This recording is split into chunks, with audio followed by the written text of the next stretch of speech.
Yeah, man. That's hot shit right there, man. So what we gonna do? We gonna dub?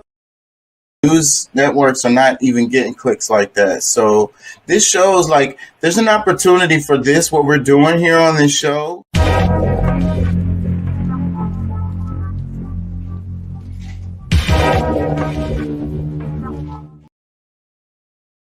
Look up something, back check, kind of like cross-reference. I should put the. You say you look that shit up. That's the name of your show. Yeah, that's right. What really drew me in. Remember, we want you to be an activist, and don't take our word for it. Look that shit up. Pulley.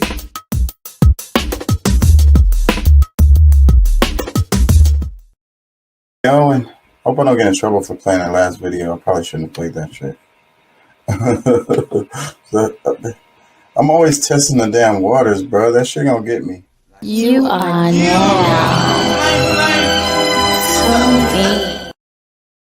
Who and what are we gonna complain about tonight? You are now. This is copyright.gov, U.S. Copyright Office. More information on fair use. Fair use is a legal doctrine that promotes freedom of expression by permitting the unlicensed use of copyright-protected works in certain circumstances. Section 107 of the Copyright Act provides the statutory framework for determining whether something is a fair use and identifies certain types of uses such as criticism, comment, news reporting, teaching, scholarship, and research as examples of activities that may qualify as fair use. Section 107 calls for consideration of the following 4 factors in evaluating a question of fair use: purpose and character of the use, including whether the use of the commercial nature or is for nonprofit educational purposes, nature of the copyrighted work, amount and substantiality of the portion used in relation to the copyrighted work as a whole, effect of the use upon the potential market for or value of the copyrighted work. Okay, so anything I use for you guys, hit me up if you want me to remove it, edit it, or whatever. Nothing is used to infringe on anybody's intellectual property.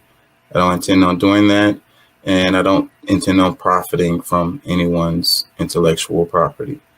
So I'm glad to edit or delete anything that's any of my videos that I've used of anybody. So that's it.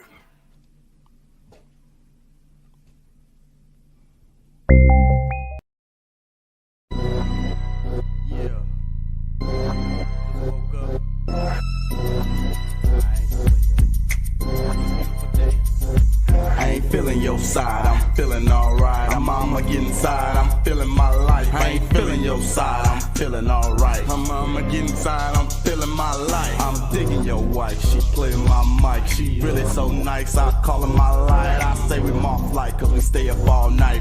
Bet you ain't know she to take it all tight. Tell her, bend it over, let me take a small bite. Been waiting since October, see that ass fall right. Looking around the room, see passport eyes. And adrenaline feeling like a NASCAR ride. When the people ask about this, your ass gon' lie. Cause the truth is you did what you do in your life. Can't nobody tell you what to do with your life. Girl, gon' turn it over cause I know what you like. It's hard in the color of the asphalt, right? Just lay back and wonder what the past was like. While you looking at your panties ripped in half, that's right. While you looking at your panties ripped in half, that's right. I ain't feeling your side, I ain't feeling your side. I'm feeling alright, I'm feeling alright. I'ma get inside, I'm feeling my life. I'ma get inside, I'm feeling my life. I ain't feeling your side, I ain't feeling your side. I ain't feeling alright, I'm feeling alright. I'ma get inside, I'm feeling my life. I'ma get inside, I'm feeling my life. Let me tell you a little something about life.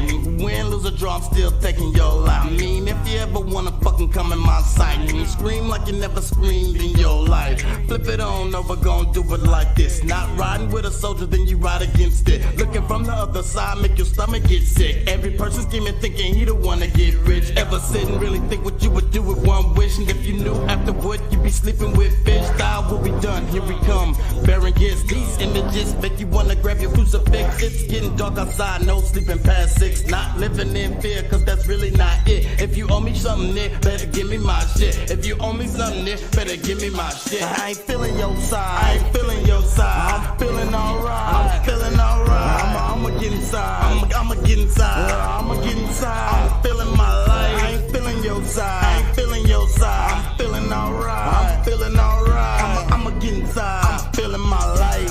I'ma get inside, I'm feeling my life. Sliding on in, this is it, instant win. If hip hop broke poems, I'm fix it then. Take real life shit, go ahead and mix it in. Not just streets unless that's where you sleeping in. They hungry out there, that's why we eating in. Honestly, don't even let the church thinking in. Blasphemous if you think I'm speaking sin. Survival is a must for all the creatures in. If you feeling life's tough, then you probably need a fin. Have a sucker, popsicle or something, take it in. Sharp teeth, eat meat, origin involvement. Why the UFC give you more than a grin? Why you take a seat when the foraging begin? Why you gotta creep just horn in the wind? I'ma stop cause I'm just Al Goring with a pen. I'ma stop cause I'm just Al Goring with a pen. I ain't feeling your side, I ain't feeling your side. I'm feeling alright, I'm feeling alright. I'ma get inside, I'm feeling my life. I'ma get inside, I'm feeling my life. I ain't feeling your side, I ain't feeling your side. I'm feeling alright, I'm feeling alright. I'ma get inside, I'm feeling my life. I'ma get inside, I'm feeling my life.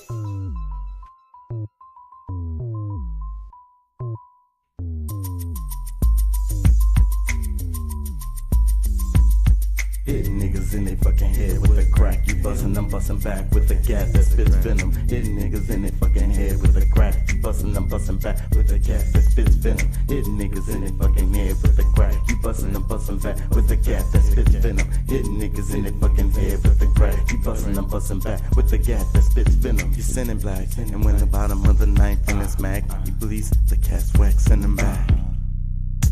Waxing them back.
Cause he ain't suffered enough, hustled enough, scuffle and cuff his hand to a cop, nothing discuss, cutting his nuts to his cock, something to shot, a spark out your heart when you stop jogging in the park, and you meet a nigga dog that bites bark, buds spilling on the sidewalk, staying in the light is smart despite staying on course, of course, cause the smell of death escapes and not a corpse is rough, top half man and I be damned if that bottom half horse, hush, lost souls rushing to touch the black hole, wishing to be just gagging and fuss, cause the demon face leaking pus.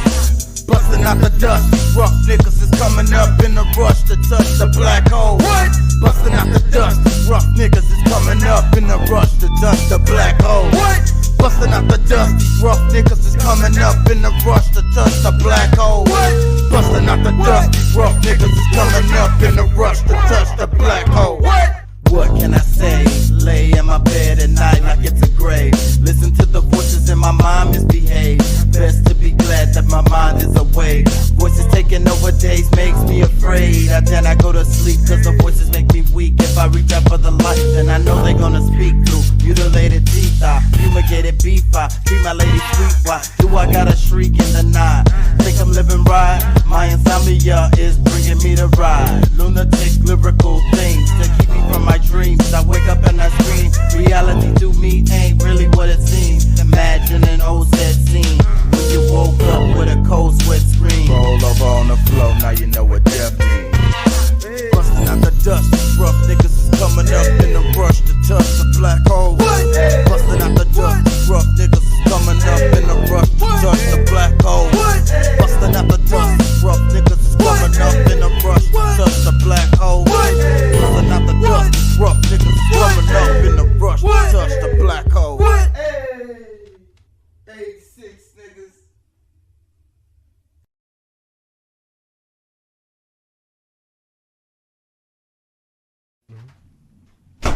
Man, what the hell? This house ain't clean, man. Where the food at? Hey, Man, oh my God. been working all day. Dang. Private numbers on the phone. And it make me wonder. No meal when I'm home. It make me wonder. And you don't even want a bone. And it make me wonder. Wrong name when you moan. And that make me wonder. Private numbers on the phone. And it make me wonder. No meal when I'm home. And it make me wonder. And you don't even want a bone. And it make me wonder. The wrong name when you moan. And that make me wonder. I told my girl to try new things, talk, but she say she ain't into that. Mine's is into that, she all on the internet. What you mean, MySpace? Hell yeah, MySpace. Then she wanna trip when it's chicks in my face. Blah, blah, blah, etc., etc. You ain't gon' find nobody better. But her girlfriend's telling her She's a princess. but Chuck, I love her. Should I come to my senses? Pussy whoop, that vagina got you senseless. No, Chuck, I'm just saying I'm coming home to new. Man, I need a blunt, matter of fact, twist 2 of those. She say that house dirty, so I blame it on the poodle. Ain't clean the bathroom in weeks. And she won't get pissed off when it's piss on the seat. Private numbers on the phone. And that make me wonder. No meal when I'm home. And that make me wonder. And you don't even want a bone. And that make me wonder. The wrong name when you moan. And that make me wonder. Private numbers on the phone. Hey, it make me wonder. No meal when I'm home. And it make me wonder. And you don't even want a bone. And that make me wonder. The wrong name when you moan. And that make me wonder. Tossing in the bed, strange thoughts in my head. What you think, she cheating? Nah, I don't know, I ain't give her a reason. Every time I go to mine's office, her boss just leaving. Breathing and wheezing like she got asthma. She just got 3 raises and a brand new plasma. Mine spend all my money at garage sales. I was thinking about marriage, buying a ring from Zelle. Why she need $100 just to do her nails? Man, she won't even salute my little soldier. Just don't care. I could swear she bipolar. She take my Escalade. Got me driving her Nova. She bought a 7-Up. Man, she know I like cola. Forgot I was born in the month of October. Man, I'm finna go and tell her that it's over. Man, I'm finna go and tell her that it's over. Yes, I just want to let you know that I'm going to be.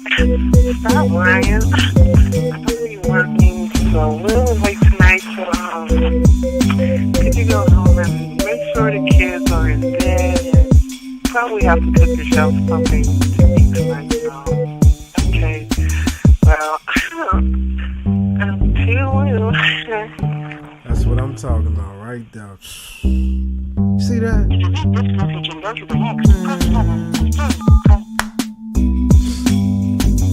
It's a wrap. We done.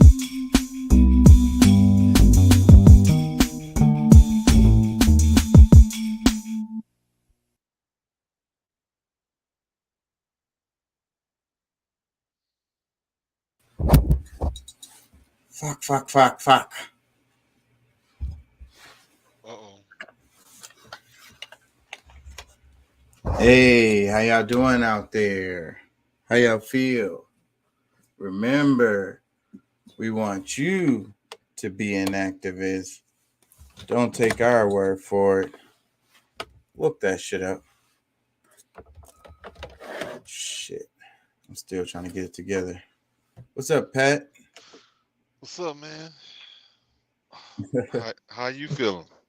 I'm all right, man. Shit, same old shit. Yeah. Running a little bit late. You know, I started a new job, so I'm like, everything is a bit different. So I'm getting it together. Yeah, I see your private chat. You say a song you never heard. You never heard that. What was the last one I just played? You talking about the last one, right? Yeah. Make Me Wonder. That's the name of it. Yeah. You've been hiding that one, huh? Shit, they all on there, bro. It's like 43 tracks on there. I don't have them. I have a good number of them on here that I could play, but I don't have all of them on here. I just never took the time to upload them on here. So, but they're all on the page. They're on Spotify, other places. Y'all looking for it? It's easier to find it. Right now, I know for sure it's on Spotify, and the easiest way to find it is type in "What Real Is," because that's the name of one of the albums.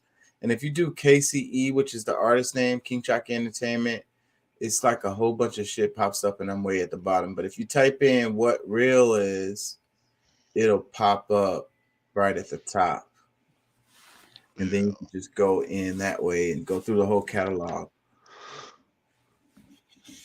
Yeah, man. Some of that stuff. What'd you think of it? You like the song? Yeah, I like it. Yeah, man. That's one of my favorite ones. It's so classic to me. I made that song in like fuck, man. That shit was probably 2006 or 2005, 2007 maybe. Yeah.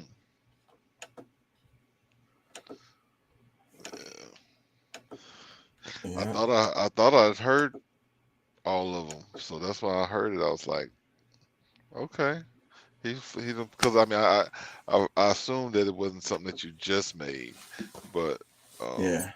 I that's why I want to was like, make some new stuff, and I might do it. I started writing actually. I got a hook, and I got a bunch of beats that haven't been used, original tracks. So I don't know. It depends on what people like. If I can get people to freaking be feeling if I see that I'm getting streams, then I'll make some new stuff. yeah, But yeah, that stuff I was trying to make it timeless whenever I wrote that.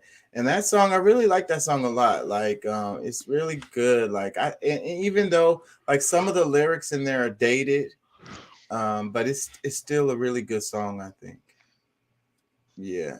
I liked Me it. Yeah, me and Flame was just vibing out in the studio that day.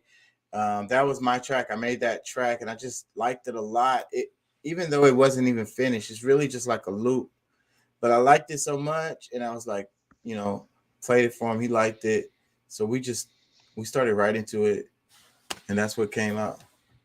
Yeah, yeah. Yeah. I hadn't really been doing it's been a while since I've done any writing on anything, any songs. Shit, my book that I started, like I just been like lately I've been really working on this new business, and like a lot of things have changed with the regulations. So I'm learning as I go. I took a class on it, but everything that I learned in the class, not everything, but a lot of the important stuff in the class, some things changed. It's dated. That's the reason Yeah, why the real estate classes, all that shit is different every time, because like you have to learn about those contracts and shit, And whenever the law changes, then something in those contracts change, and that shit is like every fucking year, probably. You know what I mean? So it's like, yeah, it's tough, man. I think that you have to have a lawyer for the shit like that. I think it's better to have somebody who fucking does that all the time and just pay him to fucking do that shit. Well, and that's an issue right now because the abundance is slowed down. Like I'm you know I'm maintaining, but it's just not like what it used to be. And I'm right now I'm just learning a lot about it myself, just going through the motions.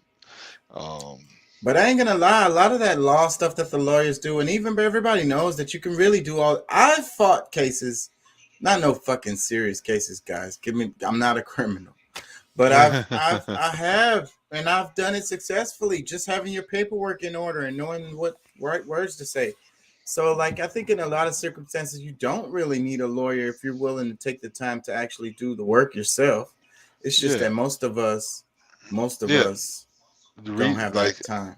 yeah, well, I mean, it's not like I have a lot of time, but I mean, the under these circumstances, I'm willing to do whatever it takes to get it because it's just this is important for my future. You know what I'm saying? So, Yeah. And it's better I, that you understand it too, anyways, because whenever you're in there with them damn lawyers, you need to be able to understand that shit that they're saying any damn ways.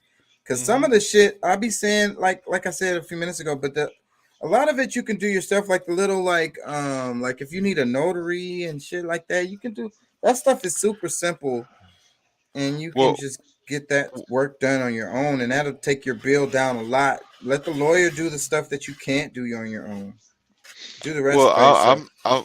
if I was trying to rewrite some stuff or like, I would definitely get somebody's input on, properly putting, the verbiage in there, but as far as understanding, I can understand because right now I'm learning.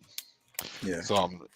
That's the thing. Like I can understand it, because I mean I understand legalese Right. to a certain degree. So when they're writing it in certain that in that in that format, I get it. So it's not really as extensive, as like me if I was trying to get somebody to write,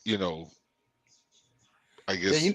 you never want to write a new contract on your own without a lawyer there because the legalese is so crazy. You put the in the wrong spot and you be fucked. Yeah. So and I'm not that confident in because like I said I can understand it. My comprehension is really good, but as far as trying to write something, I would definitely put it in the hands of someone who's done it before and that's got experience with it. But Yeah. yeah. Because anybody can write a contract, Well, anybody can do it. well, yeah, no, I mean, because I've written contracts. I've I mean this is not because I'm looking at it where it's not really because the contracts are usually pretty simple, but when it comes to you talking about regulations, certification agreements and Yeah. you All know that government shit. That's where I say you need a lawyer for that to dig through that shit. Or yeah, a class, an extensive class. And then, like you said, the shit change every fucking year. So you need a class yeah, every year. yeah. I don't know if it changes every year, and especially not to the extent where you're gonna have to take a class like that every year. But I mean, because once you get into it, a lot of times as those changes happen, if you're involved, you're gonna see when those things come about. And Yeah, you're gonna hear about it. You're gonna see emails or whatever, and it's always slight changes. It's never nothing dramatic. It's always like a date or something, something little. But that shit'll fuck you up if you don't know about it. very well can.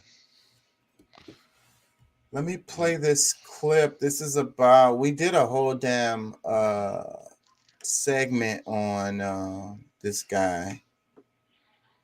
But I'm curious to know what they're playing here. They put together something here. Let's play it. The guy that was the security guard that was killed at the Tops Theater. What was his name? Aaron Salter Jr. A grocery store in Buffalo, New York, shooting and killing 10 people and injuring 3 others. Now, among the people who were killed was a guy named Aaron Salters, and this is where things get a bit interesting. Now, what caught my attention about this is that Mr. Salters was just on the news about a month ago explaining an invention he made, which was an engine that runs completely off water, no fuel needed. A completely hydrogen fuel system. And we all know what happened to the last person who decided to come forth with an invention similar to this one. Possible active shooter at the top. Before Buffalo police rushed to Tops Friendly Market Saturday, there was Aaron Salter, the security guard, killed as he served and protected. Aaron Salter, 55, retired Buffalo police officer. Loved electric cars. He built a lab in his garage where he spent countless hours working to develop an engine that could run on water. It's not running off a gas fuel? No, there's no gas fuel. I can't tell you how I use it. I do have a patent pending. A local inventor has discovered a way, hear this, to use water to run your car. If you remember the Buffalo shooting that just happened, make sure you watch until the end. It gets interesting. Well, anyways, I got a whole segment. It's called Who is Salter Jr., if y'all want to check it out on the page. But what do you think about that, Pat, this little clip right here? Well, I'm surprised that they're talking about it. Like, this is some stuff that was, when after the shooting happened, like a day or two after the shooting happened, that massacre happened in Buffalo. This was the things that was rumored that why it was not just a random shooting. It was more so a hit on that security guard because of his invention, and the others that happened to got killed in the midst of it were pretty much just I guess a way to make it look like it wasn't a hit. You know what I'm saying? Let me play this. This is funny. It says Dr. Umar Johnson gets spotted at the mall with a snow bunny. It's funny. This guy in the middle of the video, it looks like he thinks that the people are filming him. He's like, what the fuck are y'all filming? They're filming Dr. Umar talking to this white chick. But you can see he's kind of got a bit of distance from her. He doesn't touch her. He's probably not even that close to her. We can't tell at this angle. But it's like, it's still funny though, like, because Dr. Umar is so funny without even trying to be, like, just because of the way he is, you know what I mean? And the stuff that he says. I wish I had a big the way he repeats stuff. Yeah, it's just so comical. He be killing me, and I know he don't mean to be funny, and it's just hilarious. I wish I had like a big, like, what do you call them damn things? It's like a stick with a big blow up of his face, cardboard. Pull it out at the right moment. It'll be hilarious. Anyways, let me play this. You got it? Oh my God. Look at it.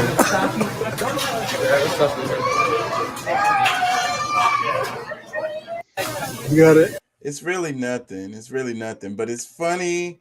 Let me see what the comments say. It says, this rare Dr. Johnson spotted at Cherry Hill Mall has fans in an uproar. It says, comment at the top or whatever, the ones I can still see right now, it says, damn, after all that hating on Lil Bron. He did talking about LeBron when he was in high school. He went to the prom with the white chick, and his son did the same thing. And I want to say, Dr. Umar, I don't follow that stuff like that. I do follow Dr. Umar. No, I don't even think I follow Dr. Umar, but he be popping up on my timeline. He's hilarious to me. So, like, I don't really just, like, I'm not into it, so I don't know exactly what they're talking about. But on my timeline, I've been seeing him talking about how he was saying something about LeBron. So anyways, that's what this comment said. I used to follow him. Um, when all these things come out about this, him in the school, it was just like I didn't find it valuable to really follow him like that.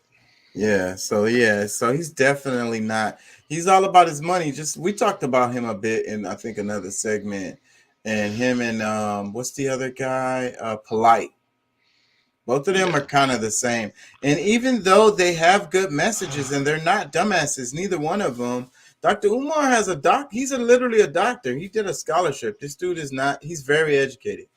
No, I don't know. That's one of the shames, but I guess a lot of times, I mean, somebody who's as smart as he is really isn't as Well, he's let's making say money. He's making money just like Polite. That's what I was saying. Both of them are very successful at what they're their deal. They're like the Hotep or the yeah, but they're enlightened not. black Then community. well, I don't think that Umar is a good businessman. You know what I'm saying? Like his value is with his his smarts, but as far as because I mean him wanting to start a school just kind of shows that his he doesn't have the he's not as responsible as he needs to be in He's order just to. making money. It's really a scam. A lot of these guys in the Hotep community, they realize they can't really help the community. So they just decided to cash in, bro. Like maybe at some point Dr. Umar cared and really wanted to help the community. But at this point I don't see it. And the same thing with Polite and what Well, was the other name? I wouldn't say that Umar doesn't care.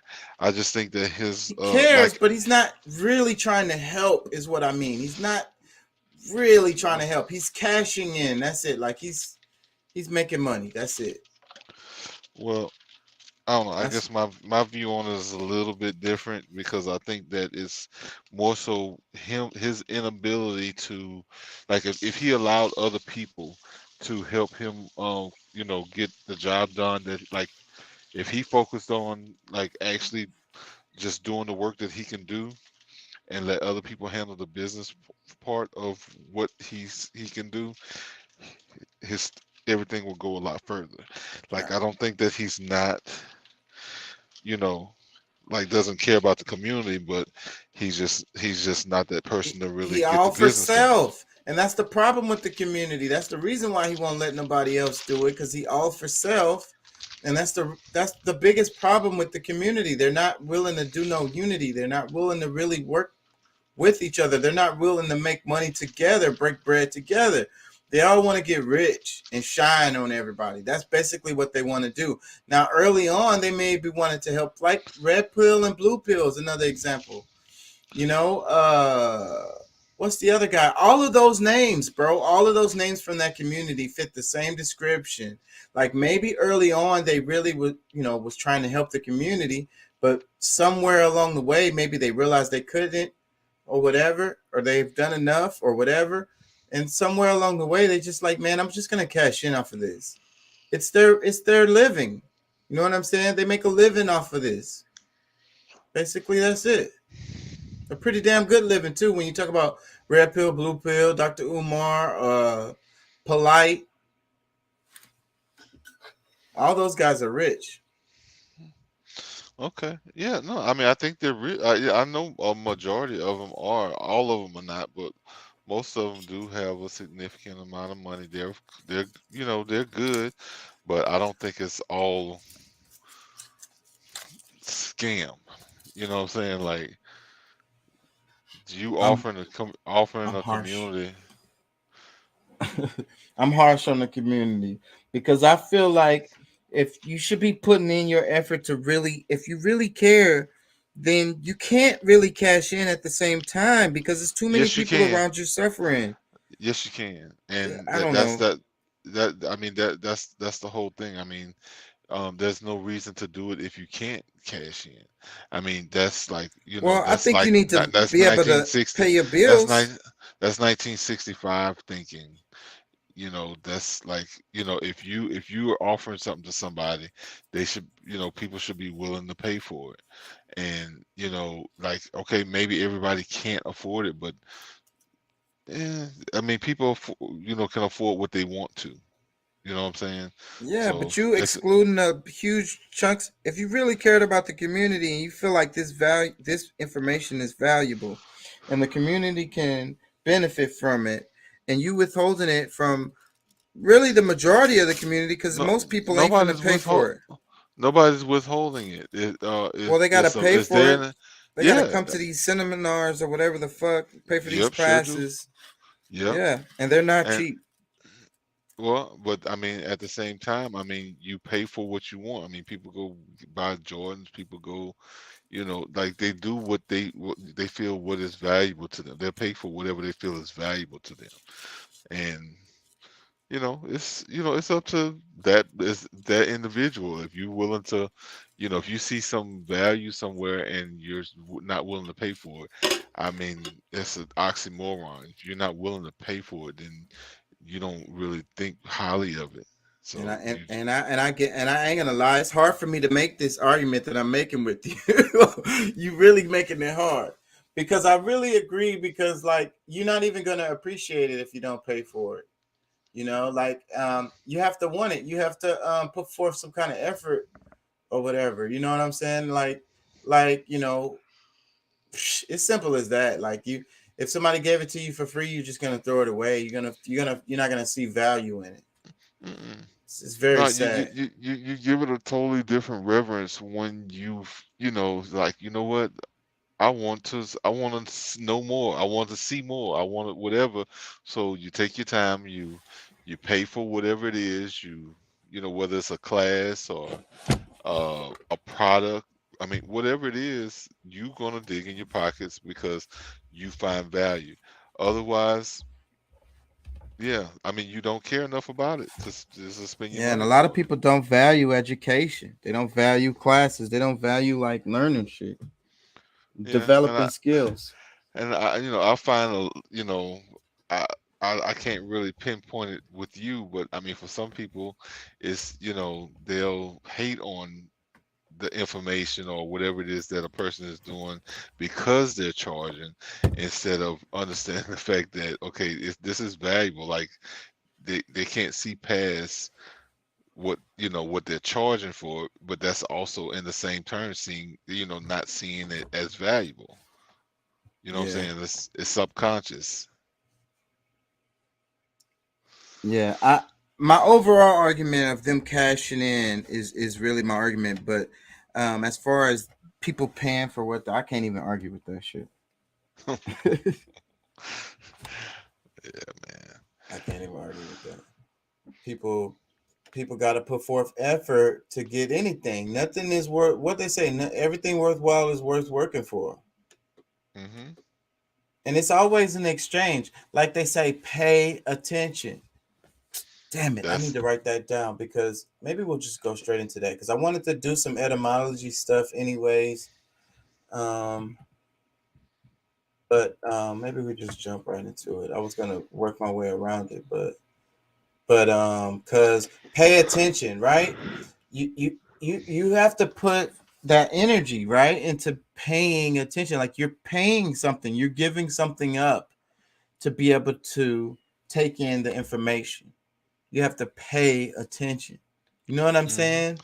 well, and I'm gonna tell you, like I've heard other people, somebody go through that spiel, and the way he broke it down was so like. A matter of fact, it's if some people might say green pill, but it's actually red and blue pill's brother, KT the Arch Degree, where he was talking about okay, pay attention. You're paying attentive ions, and paying attention. You know what I'm saying? Like the I how he broke down the ions, what those were, that's the energy. Right. So You it's know what I'm saying? costing you time, it's costing you energy, it's costing you effort to Yes. pay attention. Yeah. And you And like gotta that's probably one of the most valuable things that you can pay with is your attention. Like giving your time to something. So it's a currency that it's a transfer. It's a currency transfer that's happening. For you to receive the information, you got to pay attention. So you're giving your attention so that you can receive this information. There's no other way. Yeah, it's a true exchange, an Um, honest exchange at that. You know, and these are the laws of the universe, and that's what people need to freaking like pay attention to, so that they can know what the hell to do in their life for real. Like these, like we were saying before in the other show, these are the laws. Like the laws of the universe can't be broken. Like you can't cheat these, bro. Like people like to go through life and cheating and lying and like what they call it, finessing. You know what I'm saying? You can't finesse the laws of the universe, bro. You can't finesse the universe, period. With the laws, the like, and at no point can you. I mean, you can try. I mean, I guess people have tried, but one way or another, it's not gonna 'cause I work out mean, for you. well, You might yeah, think 'cause I it's mean, working out, but it's an because illusion that you haven't. because the thing about it is, let's just say you succeed, karma is It's is coming still a around. law. Yeah, it's still a law of the universe, and of course, it's good, and there's also bad karma. So, I mean, depending on how your intentions when you are you know making your moves is based on how you're gonna receive your karma. And the way I like to say it is everybody pays. Everybody pays. It doesn't matter if you're at the top of the heap or the bottom of the heap. Everybody pays. Like whether you think you're winning or not, you still have to pay. The universe don't care. Everybody have to pay. It don't matter what spot you take up. Like you think that you know, you think that you're like, let's say you're aristocracy. You're a freaking part of the 1%. Aristocrat. Yeah. And you're a part of the 1% or the 2%, and you really feel like you winning. The universe don't care, bro. You gotta pay. There's a penalty for being in that position. You know what I'm saying? That you have to pay.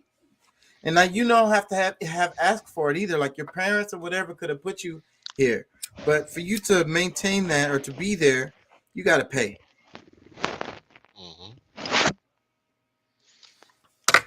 Everybody Totally agree. pays. Yeah, one way or the other. What's up, Brendan? What's up, fellas? What's up, man? Oh, sorry. What's up, guys?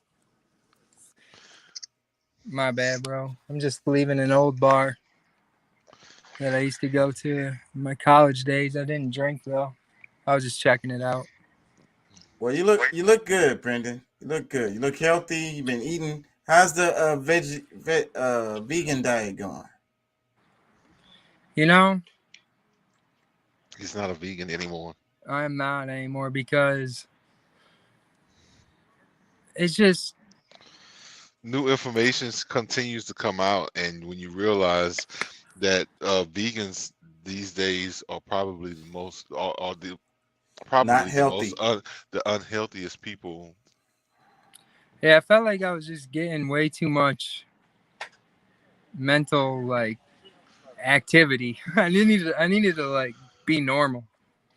Okay, well I can get that because sometimes you get pure, you start tapping into the universe, and you got all this stuff coming in. It could be scary. It kind of scared me, overwhelmed me. Because it's like you think about the homeless people that are out there on the corner all the time or whatever, people that really live like literally out there. They're in the sun all the time. They're getting charged up. You know what I'm saying? And then we look at them and we're like, they're crazy. They're charged up by the sun and shit. They're more closer to nature and shit. Yeah, the sun does give you energy. Which I need more of. Dude, me too. It's just too easy to lay in bed these days. Sleep during the day, run around at night. The moon gives us energy too, though. But Pat don't like the moon energy. It's a different kind of energy. Yeah, it's an emotional energy. Like it's. I heard it's good for creativity, but to be honest, I need to tone Well, down my creativity too. well, I think I mean, everything can be used for good or bad, and you just got to be careful. You know what I'm saying? Really, how you interact with those different energies. That's the part that because it's not that I think that, like, the moon energy is bad. It's just that it's volatile. You know, it changes. It can be erratic. You know what I'm saying? And if you're just really not careful, what kind of energy you're dealing with day in, day out, if you're not really understanding what it is that you're allowing into your space, you might get something that you wasn't looking for. All power is dangerous. A knife is dangerous. And what's more powerful than the sun? What's more dangerous than the sun? The direct Well, sunlight. you got to think about the overall energy. Yeah, a lot of it, there's a, an abundance of energy that comes from the sun, but the radiation from it. I mean, of course, you're getting too much of it can. Guys, it's ironic. I gotta tell you about this story that happened to me. I got sunburned so bad that it developed into this thing called Hell's Itch.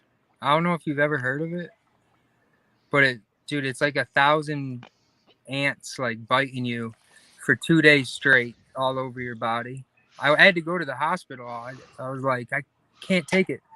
But it's also called suicide itch. Like, people have committed suicide having it. It's fucked up. Damn. I got so scorched. The sun's no joke. Dude, like, all my time in Houston, I didn't get that. So I don't know why I would get that here in Michigan, It's probably because of our smog, bro. We got terrible air quality. And it's actually good for blocking out the sun direct rays. So we hardly get direct rays unless it's been windy here. You know what I'm saying? And then we have that humidity, which is also another thing that dissipates and spreads those light rays. So yeah, you probably getting more direct sunlight up there because the air is cleaner. Yeah, bro. It's intense. It's just as humid though some days. In Michigan? Oh yeah, the humidity from the But I don't know. Like they said, they have Lakes. them old factories that used to be there, like it's smog and shit. But then you got the wind coming off the lake, so I can only imagine that whatever smog is there couldn't hang out because the wind blowing off the lake. Even right throughout the year, the wind blows. I know it does in the wintertime. Right? Yeah, it does. It's weird because the wind flow always shoots up from Houston to Michigan. It's like, okay, and it's like, if you watch the weather, like, you'll see the patterns, but it goes west to east, and then it goes north, and then it goes northeast. But somehow Kalamazoo's been dodging all the Michigan. That's where I live, Kalamazoo, Michigan. But it's been dodging all the severe weather. I heard Texas has been getting smashed with some severe weather. Well, I haven't seen any severe weather really. I mean, but everything is more intense though. It's the weather change. Everything is more intense. So whenever it's a rainstorm or whenever it's whatever, it's always a little more hardcore. I ran into one of your friends, bro. Because I changed my job, man. Don't say the name of the restaurant. I don't want everybody in the world to know where the hell I work at. Somebody might not like what I say on the show. No, yeah, I feel that. But anyways, congratulations on making the switch. Yeah, so the chick named Stacy, yeah, we was chopping it up at Stacy or Tracy? Tracy, my bad. Tracy, yeah. Fuck. Does it start with an L? Tracy? Yes, you used to live with her? Bro, for a week, and then she She's like, my boyfriend's gonna kill you if you're here, and she robbed me, $350. I paid her bill. Don't tell no private information, bro. Like, well, she didn't rob me, but it was just like, let me roll this window up. It was just, I don't know, Tracy. I wish the best for her. You know, we all going through stuff. I appreciate her taking me in for that week, though. But it was supposed to be a lot longer, so I helped her pay rent, and then she got back together with her boyfriend. Yeah, I've heard that scam before. Yeah, life happens. Life comes at you fast, like the commercial. You know, you just gotta, roll with the punches when it comes to that kind of shit. But then her best friend let me crash, and then I went back to the hotels. So it all worked out.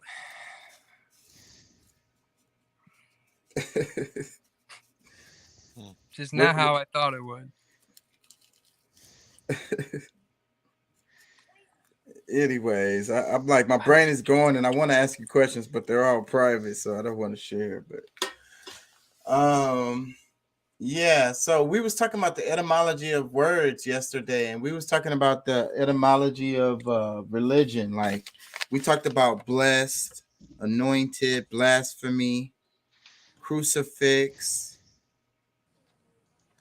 What do you think about those words that I just said? What do they make you think of? And have you ever looked up what those words mean? Yeah. I like blessed. Anointed is like you were called upon and leveled up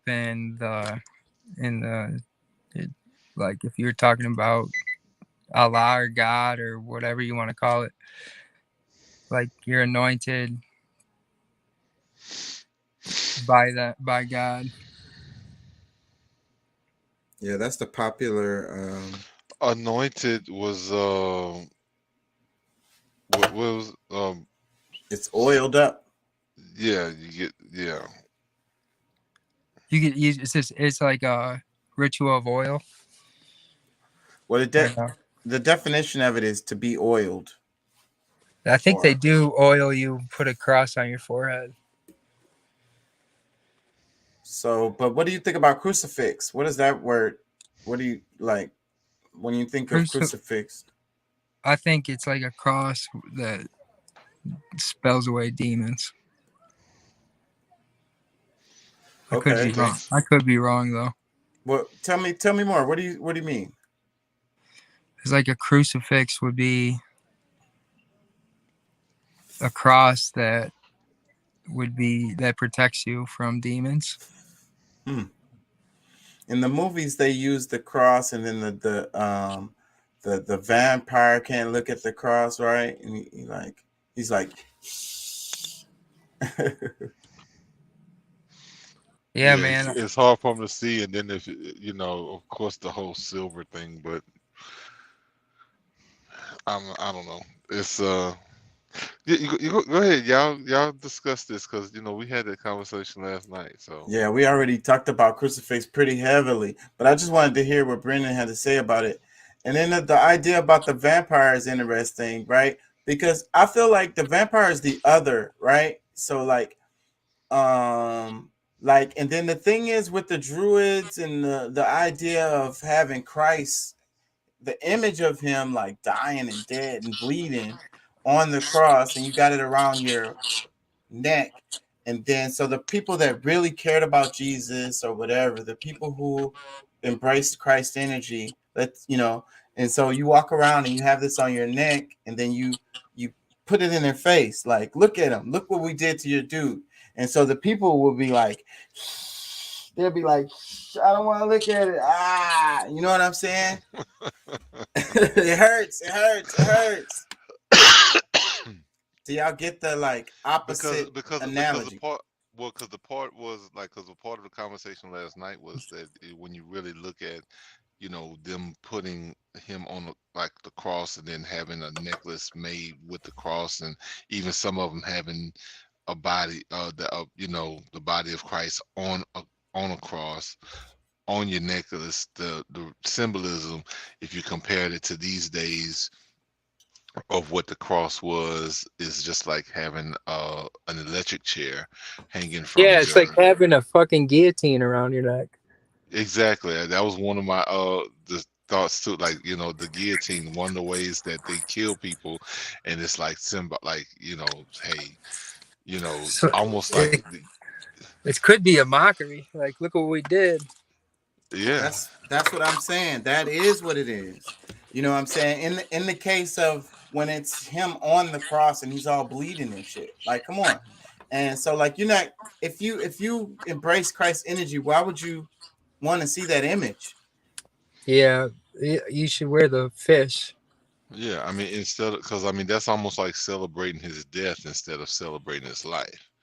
You know what I'm saying? Shit's so twisted with that. We're not allowed to see the forbidden like scripts. Like, there's the story of the twin. There's the story of All of that is the stars, bro. Same thing with the fish. So, and it's not hidden, and that's what be kind of be bothering me a bit, because a lot of people be saying stuff like that, and really, a Google search can fucking answer all them questions, bro. People don't take the time to do it. What you talking about, Pisces? Yeah.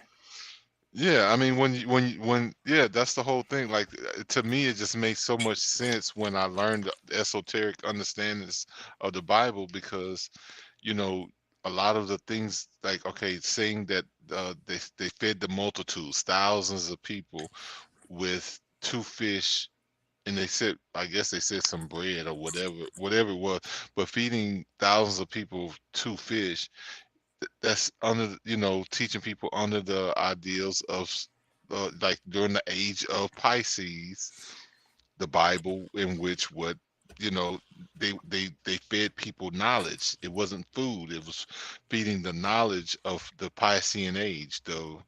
That.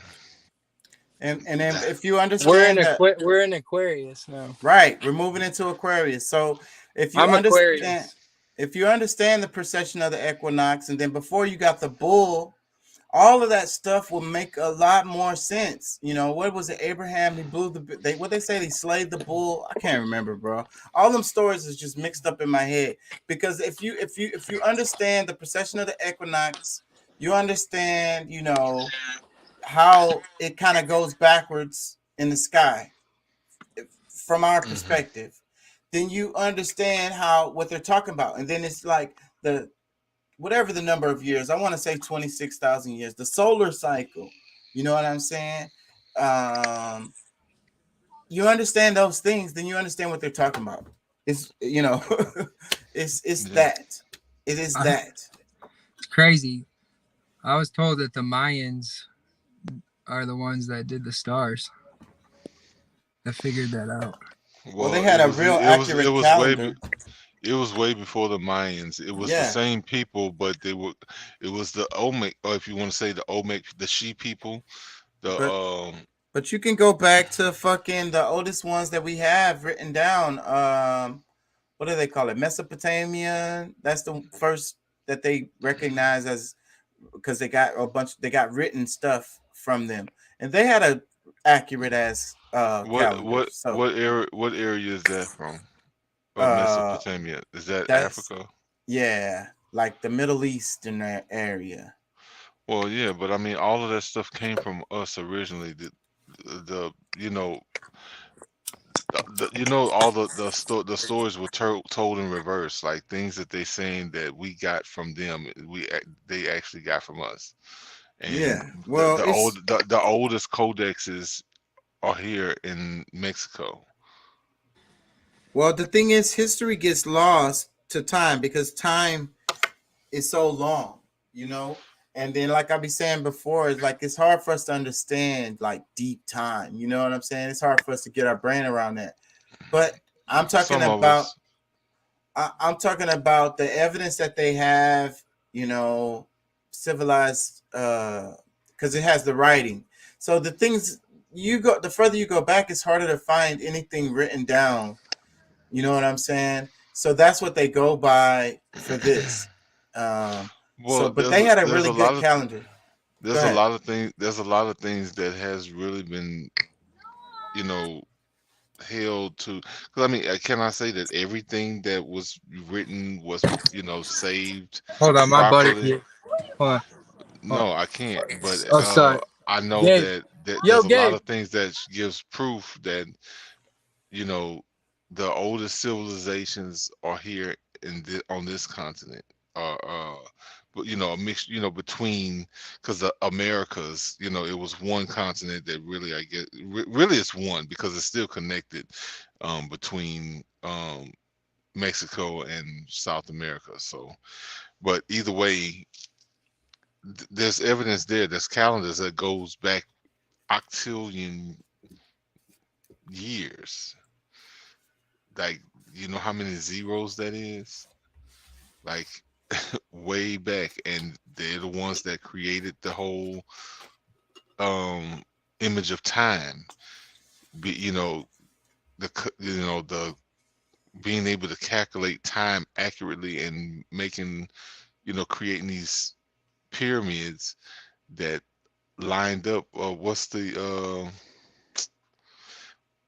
how do I end up forgetting the terminology that they use for the prime meridian.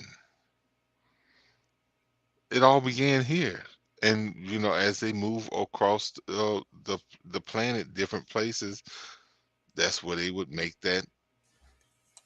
You know, they would, you know, recalculate it based on, you know, that being the home base for them at that moment in time. Because I mean, even in, you know, the same people that was in Egypt are the same people that was here, but they moved across the planet during, you know, different,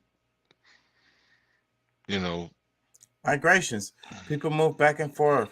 So, but I don't think that you can ascribe any of that to any people's. Like, you can't go and be like, these were the people who started it, because, you know, like I say, it's hard to understand deep time, and you got smaller groups, and these, I'm sure, like, people are smart. Like, you probably had a random ass group, like a family that fucking was able to figure this shit out and had their own fucking calendar.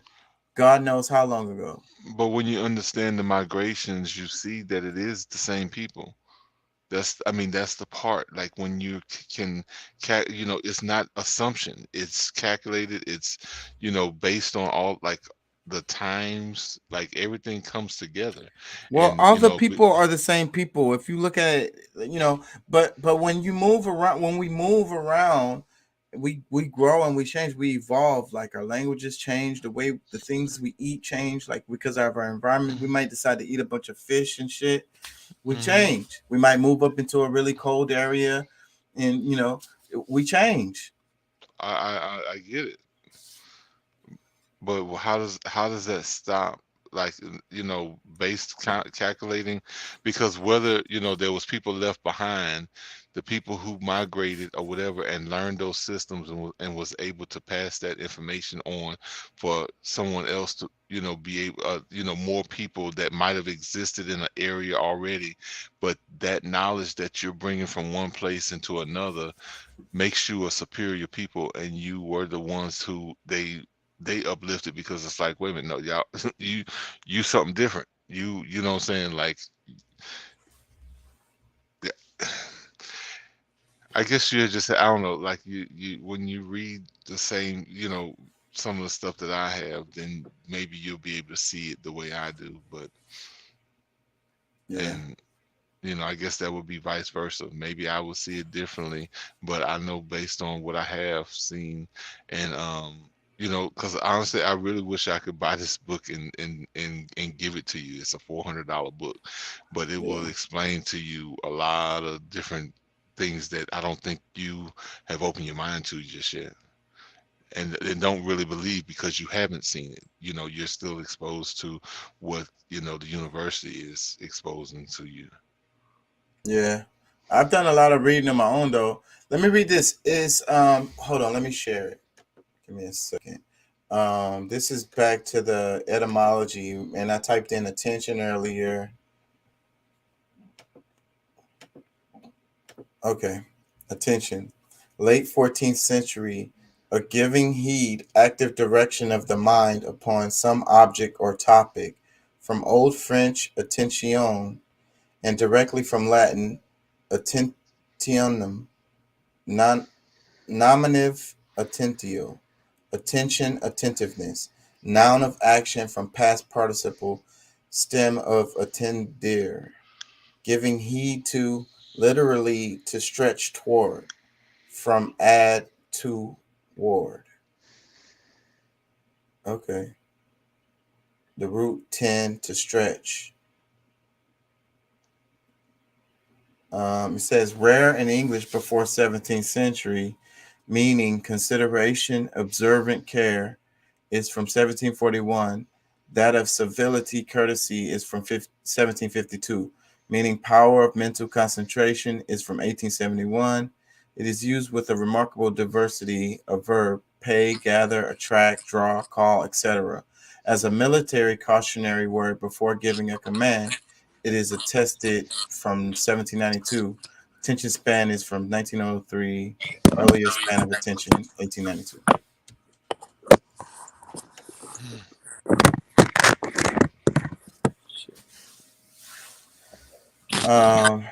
So wait, I'm getting feedback. Do you have the wait? I think it stopped.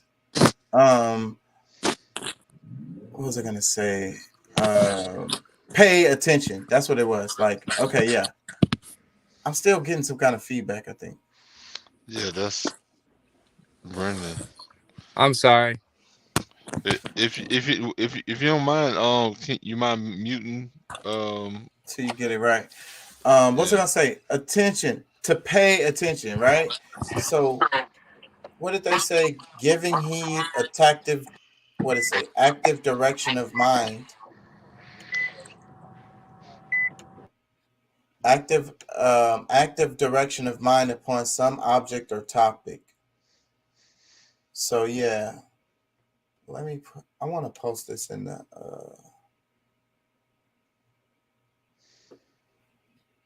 hold on, let me see. And you looked up attention? Yeah. I'll post it in the comments. A giving heed, active direction of the mind upon some object. Mm-hmm. That's a good definition. Or topic. And yeah, so giving heed, active direction of mind. So it's like your mind, right? We talk about universe's mind, and everything is created in your mind. So for you to like, you got to give, it says a giving heed, active direction of the mind upon some object or topic. So it's like you're directing your mind upon an object or topic. And that's how you're directing energy, because the attent. Let's see. Can we break it down to that? Go ahead. What you were saying? Attent? Yeah, I'm trying to get to the root of the. Let's see. Yeah. Attent. I guess that's late 15th century. It says attentive.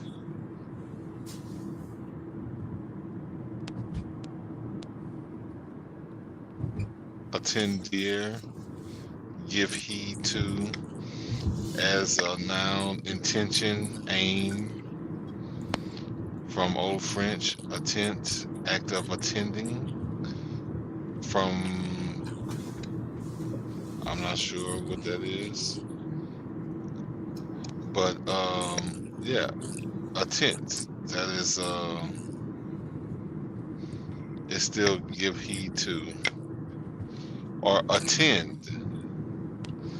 See, it says also see attend. Let's see. Yeah, look up attend. I'm gonna do pay because it popped up on my thing when I did pay attention. It says satisfaction, liking, reward. Go ahead. What you gonna say? Attend, be subject to, obsolete, direct one's mind or energies. From Old French, attendre, to expect, wait, or pay attention. And directly from Latin, attendere, give heed to, literally to stretch toward, from, add to, towards. Uh, from pi root 10 to stretch, to notion is of stretching one's mind towards something. Yeah. Yeah. So read that first line again. It was to the mind. What did it say? Mental. Be subject to. The first, and it's in quotes. Be subject to, and then in quote, and then parentheses as obsolete, and then in quotations, direct one's mind or energies. That's it. Yeah, bro. You can do that. It takes a lot of self-control, but there's also, it's hard as hell when you're possibly being swayed some way that isn't real. Yeah. So direct one minds or energies, and it's like everything is trying to distract you, right? They say everything is a distraction. TV, the video games, the Matrix, the taking the blue pill. Which one's the pill that puts you back to sleep? The blue pill.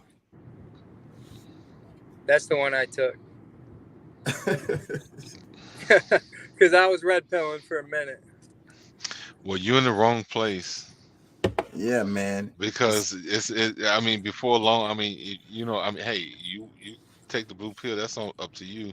But you hang out around here for too long, you're gonna end up with a purple. You're gonna end up with the purple pill and probably right back around to the red pill. So because I'm red pill all day long, bro. If you gave me that option, I'm like, don't. What you even offer me the blue pill for? Shove that up your booty hole. No, bro, no. But I get it though, and that's what was sweet about the last Matrix, because they played with the idea of, why somebody would want to take the blue pill. You know what I'm saying? And Neo he was struggling with it. Mm-hmm. It's a metaphor for something way bigger, and I'm. My perception of it was more so that, it's so hard to deal with, life with everybody around you that is so close-minded, or that like they can't, imagine the all of the different facets of what the potentialities of this world, because you're in a matrix that and they only see that one way of life. That's just like, I just might as well be with everybody else. I'm telling you, man, it's really frustrating. That's why the special people commit suicide. A lot of them do, and it's because they just can't deal with life because everybody is so uncreative. Yeah. Like, all of the powers, all the will and stuff that he had, he pretty much, didn't have those powers anymore. Like the woman that, I guess was with him back in those days had to revitalize him and bring him back to, like, nah, this is who we are. This is where we belong. And, like, this is reality right here. Like, we God. We could do whatever we want to. Yeah. Period. And the Matrix is just trying to tell you that you're not, that you're a slave, that you have to submit, and and then they also tell you that that's better. It's too hard to go about life and making your own decisions and making your own way, being creative. Just chill out. Take the blue pill. We got you. Order your shit off of Amazon. The red pill will Well, flush you. And it's almost like you're alone, bro. It's like, okay, no one's gonna fucking once you get the red pill. Once you get the red pill, you start putting on the glasses and you start seeing shit that no one else does, and the synchronicities and just how everything's just you see some shit, and then it's like no one else is seeing that in your family and shit. It's like, man, give me the blue pill, like already. You know, they say there's no turning back, but well, see, that's the there is attachments. through hypnotism. Yeah, my bad, but that's the attachments that the a matrix provides to keep you from, you know, saying, okay, regardless of what everybody else is doing, like this is what I'm able to see, and then, you know, it's those things to try to bring you back in, because, like, you know, just like the majority of my family, they don't see the world the same way I do, and, you know, I'm kind of, you know, I'm not really a black sheep, because everybody's, you know, the way my family is, everybody loves me, and, you know, I can be crazy and they still love me. But even though, like, I see the world totally different than they do, you know, I feel alone a lot of times. They know there's really nobody to really have that true conversation with. That, you know, it's like yeah, you know, like that reaffirming or confirming conversations. It's almost like it's just like crazy. It's a lot to handle. It's overwhelming, and you're lonely, and it's just like, where the fuck? What the fuck happened? Yeah, but but see, the thing is that I think I've had a moment where I've slipped back into the blue pill for a moment, but I realize that the red side is really where I belong, or at least somewhat, like right now, being in the middle, the purple, because, you know, trying to have the balance in between those two worlds is really where I'm at right now. Because that's where I'm at. That's where I'm at. That's definitely something to think about, because Neo was moving back and forth between the two worlds, and he had to be able to be normal in the real world and normal in the Matrix. Yeah. Or high performing in the Matrix, like, you know, like you can go back and be normal,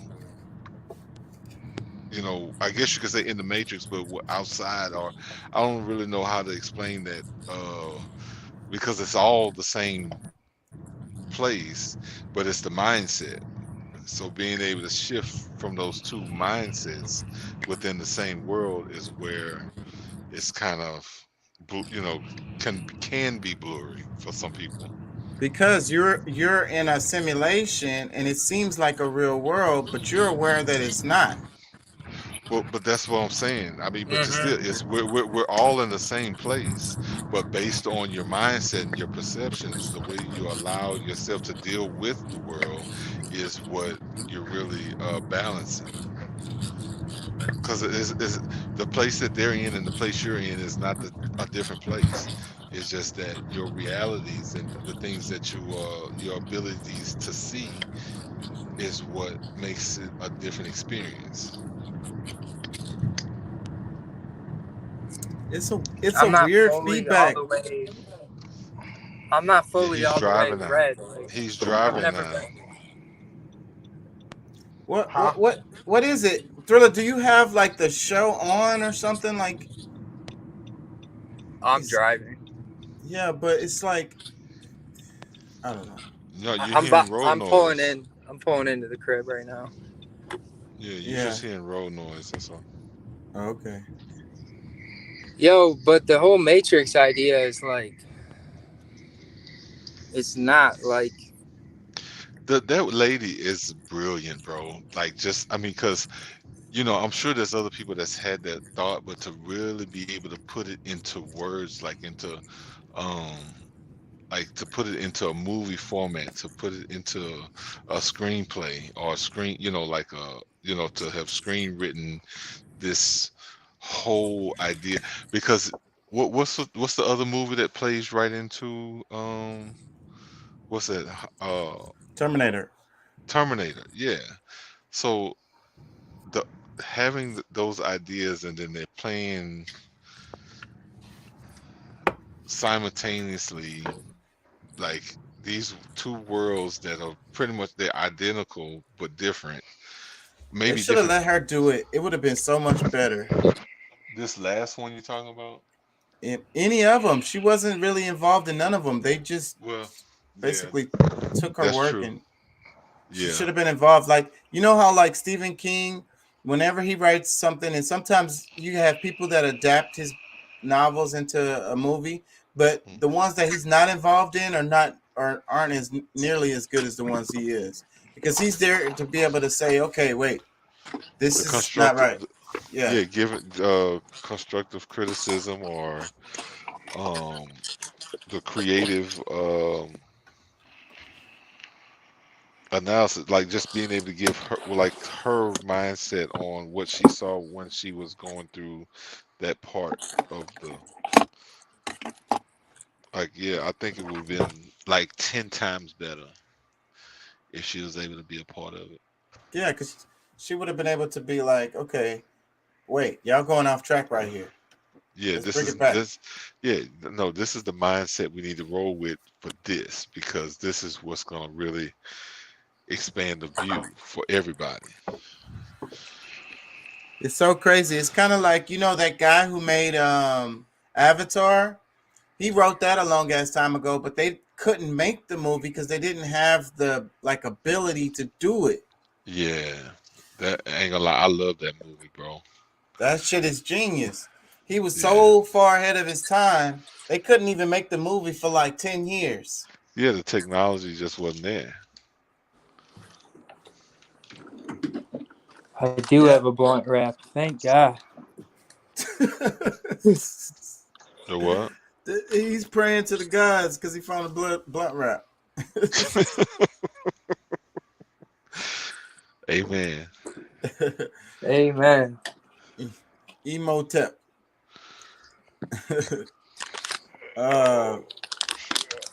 What's up, Deuce? How you feel? Oh man, shit, I'm good. I'm good, bro. I'm good. How y'all doing? The big dog is in the building. Shit, What's up, trying to dude? get there. What's up with it? Yeah, we You striving to got it. get there, man. Oh yeah, it don't end. Yeah. So, Deuce, what do you think? We The was talking pursuit. about. It's the pursuit. It's the pursuit. Yeah, that's what it's Oh all yeah. about. It's the journey. Yeah. And that's what people have to Oh embrace the yeah. journey. It don't matter. We all on a journey. Just embrace the journey. Yes. Yep. What's I gonna say? What It'd about be the? it'd be wonderful though if it wasn't a mind fuck and you were just and you knew everyone was out to help you and not out to fucking get you. But are they out to help you? Especially if you're in the freaking matrix. The agent can slip in and out of any program that's plugged into its Yeah, bro. That's just so system. fucked up. It's like, dude, are you real or are you fucking are you real or not?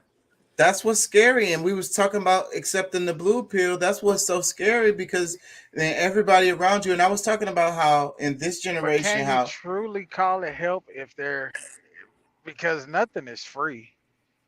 You know what I'm saying? No, So well, is it it never. truly help?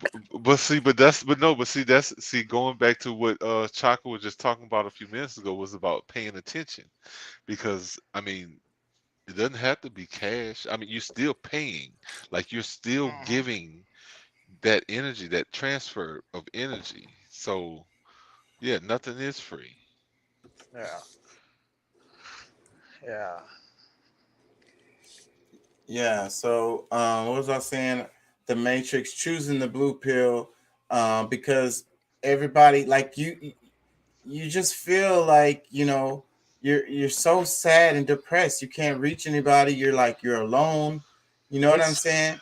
It's depressing. Yeah, And man. Even watching like everybody behave, it's like, I used to be like that, but now I can't even be like that. It's like taking all the fun away. that's the thing, though. Once you see the light, bro, it ain't no going back. It ain't No, no going back. That's what they and said about the Matrix. Once what they say in the Matrix is say, make sure because once you take this red pill, you can't go back. No. No, not without some serious like hypnosis or mind fucking surgery. Hey, I heard. I don't know if this is really on the lines of what y'all are talking about because I just kind of came in, but I was listening to Will Smith, right? And he was, he was talking and he was saying that like people always say like he's the best actor and this and that, and he's like, I'm not the best actor. It's just my work ethic. I have a stupid, crazy work ethic. And he was just saying like one of the things that help him in life and help him in his career is he chooses not to live in reality because to live in reality is to live a mediocre life. And I heard him on that interview, and he's talking about how like he wants to be the best at everything. And that's one thing about Will Smith though, like he's not a great actor, bro. Like I've always said that. Like he's not like a really great actor, and he's not a great rapper either. Like But you know, see, but see the thing about it is all right with his consistency. That's what I was gonna say. And his audience being of a blue mindset, like him being red, and most of his audience, whether because I mean he can be appreciated by red people as well, but I mean they can see through it, they can read that. Okay, yeah, he's just he's more over the top with his action than his his ethic, substance. his work ethic, he grinds. You know what I'm Yeah. saying? That's the thing nobody can fucking argue with. Like Will Smith goes in, and that's what he says. He says like if he's on a treadmill, he says against somebody on the treadmill, he said, I don't give a damn, I'm gonna die. If I'm gonna win, I'm gonna go longer on the treadmill or I'm gonna die. Yeah, like, but and, that's also I guess you can say his competitive spirit because if he's in the gym and even if he's with his trainer is gonna stop before he will because he's just like, no, you're not gonna show me up. Ain't nobody in this building is gonna spend more time doing this or that or whatever it is that he's chosen that he's not gonna that he's gonna be relentless on. You know what I'm saying? So That's what he's talking about in there. And I think that if we all think because a lot of people like to think that like where I used to work, one of the guys who's a popular rapper, like a really big name, I'm not gonna say the name, he used to work there at that restaurant, and people were like, oh my god, like the guy used to work here. And it's like I don't understand why that's like amazing to y'all, because everybody was a regular person before they was famous or whatever. Like these are still regular people. Like they really haven't changed. Now you just know their name. You know what I'm saying? Like I don't get how people think they're different. They've been anointed. Yeah, but that's I don't and it's so anybody can be whatever. If you willing to put in the grind for it, that's you could be successful if that's what I'm trying to say, but people think that it's like, okay, this person was born like Biggie Smalls, right? Like people say he's one of the greatest rappers of all time. But a lot of people don't know how freaking educated he was. Like he was super intelligent, you know what I'm saying? And he also he took the time to master his craft. You know what I'm saying? That's what it is. He went hard. What level of intelligence are we talking about? Because I mean, I guess I give some pushback that I mean just because that he, somebody might say I'm intelligent. I'm really not. But just because I can have have certain conversations because I'm informed in so many ways, doesn't necessarily mean that I'm truly like intelligent. Intelligence is so relevant because some people feel like Jordan Peterson is a fucking idiot, and I've been seeing more and more videos. So, but it is what it is. Intelligence is perspective. People think that animals don't have intelligence, but I don't agree with that. I think they all do. I think all sentient life has intelligence. You know what I'm saying? that's the way I look at it. So it's completely relative. So I agree with you on that. So, but what I'm saying about Biggie is that he was really really smart, like exceptionally smart. Like this guy, was really really really really smart, basically. And so, but it was him studying. You know what I'm saying, to get there. That's how it happened. You know what I mean? That's my point. They say Well, Biggie is the greatest rapper of all time. He put in grind. He put in the grind at his craft. yeah, and I think that's subjective to say, because I mean of all time, like That's I just mean, what his name pops up. Eminem. We can say the same thing about Eminem. I feel like Eminem is the greatest rapper of all time. I put him at my top 5 all day. I probably have to put him at number but 1. Like I can't think about anybody that can beat him. well, That, but that you can put them in a group of people who fall into that category, but just above all, like I mean, you can never do. I don't think you can do that's that with that's any that's one beside the rapper. point. My point is, like Eminem, he went hard. He really focused on his craft. Like they be making fun of him. They say he's a nerd. He stays inside. And he just reads encyclopedias all day, because he probably does. His knowledge of the language is very very high level. But to make the comment that somebody is the greatest of all time. That's beside the point. That's not my No, point. I no, said some people say but that. you made the comment. You made that comment that that's what he was. That's why I have to disagree. No, you can group him along with others, but you won't be able to single him out. And I don't think you can do that with any rapper or any musician, that you can just say that one is greater than every other artist that's that can be related to them. Yeah, but I wasn't really That's saying awesome. that. I was saying Okay. some people say that, and I was saying that just to make my point of. We're doing etymology right now. So I mean, I got to give you a hard time. Okay, okay, that's fair. I got on the screen attention deficit disorder, ADD. It says introduced as a diagnosis in the 3rd edition of the Diagnostic and Statistical Manual of Mental Disorders, 1980. From attention in the power of mental concentration sense, expanded to attention deficit hyperactive disorder, the coexistence of attentional problems and hyperactivity, with each behavior occurring infrequently alone. That's weird that this popped up. And That then was that was on mine, and I think I'd rather go back to something like that than what I fell onto. So yeah, I think I'm, because that was with the attend, right? When right, you right, yeah. right. So this one popped up on the list.